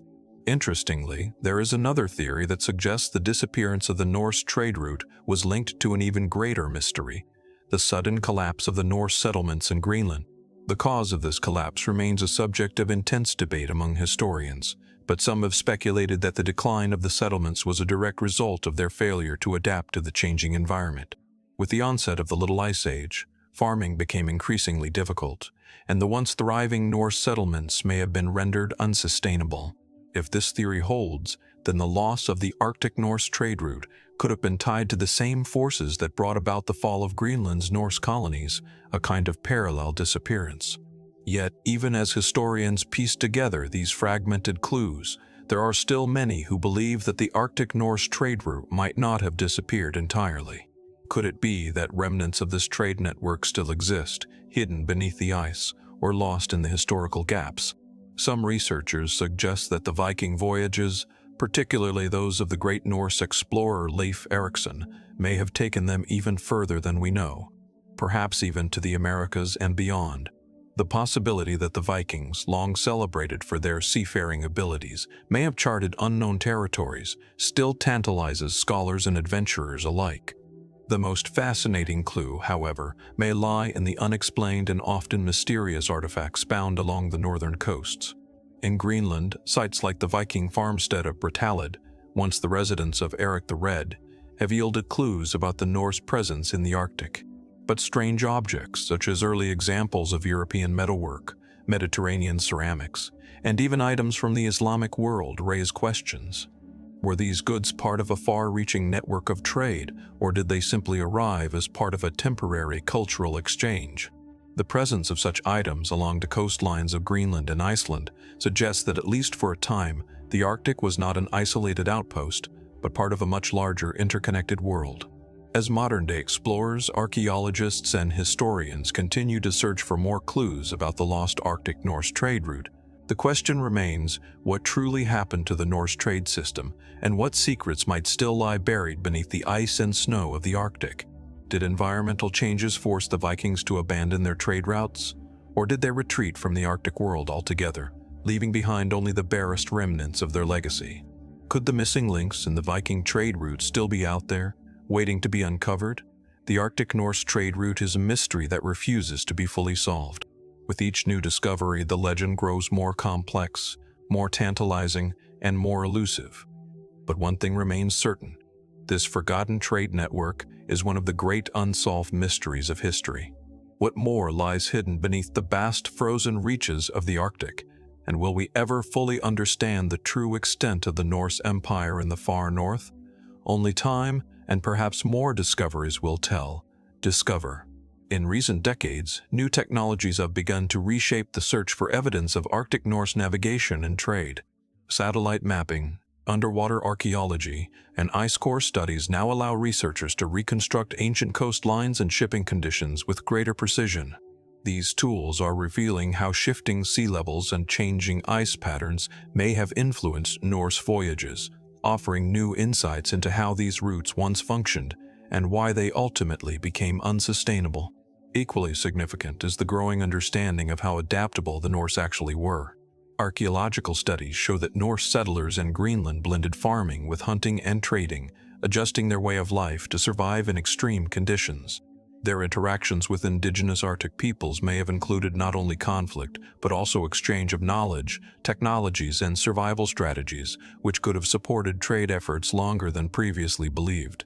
Some scholars now suggest that the so-called lost trade route may not have disappeared suddenly at all. Instead, it may have gradually shifted southward as climate conditions worsened, redirecting commerce toward more navigable Atlantic routes. Over generations, memories of the Arctic passages may simply have faded as newer maritime pathways replaced them in importance. There is also increasing interest in the role that economic change in Europe may have played. As demand patterns shifted and new trade centers rose in prominence, the expensive and risky Arctic voyages may have become less profitable. Merchants and seafarers might have chosen safer, more reliable routes, leaving the northern passages to slip quietly out of regular use. Still, the Arctic continues to yield surprises. Occasional discoveries of Norse artifacts in unexpected locations hint that exploration and exchange in the far north may have been more extensive than surviving records suggest. Each new excavation or coastal survey brings fresh clues, suggesting that parts of this trade system remain hidden beneath ice, ocean sediments, or remote shorelines yet to be fully explored. Ultimately, the story of the Arctic Norse trade route reflects the broader saga of human ambition at the edge of the known world. The Norse pushed the boundaries of navigation and settlement farther north than many thought possible, weaving distant lands into a network of exchange. Whether the full story is ever uncovered or not, the mystery endures, an enduring testament to humanity's drive to explore, trade, and survive, even in the planet's most unforgiving environments.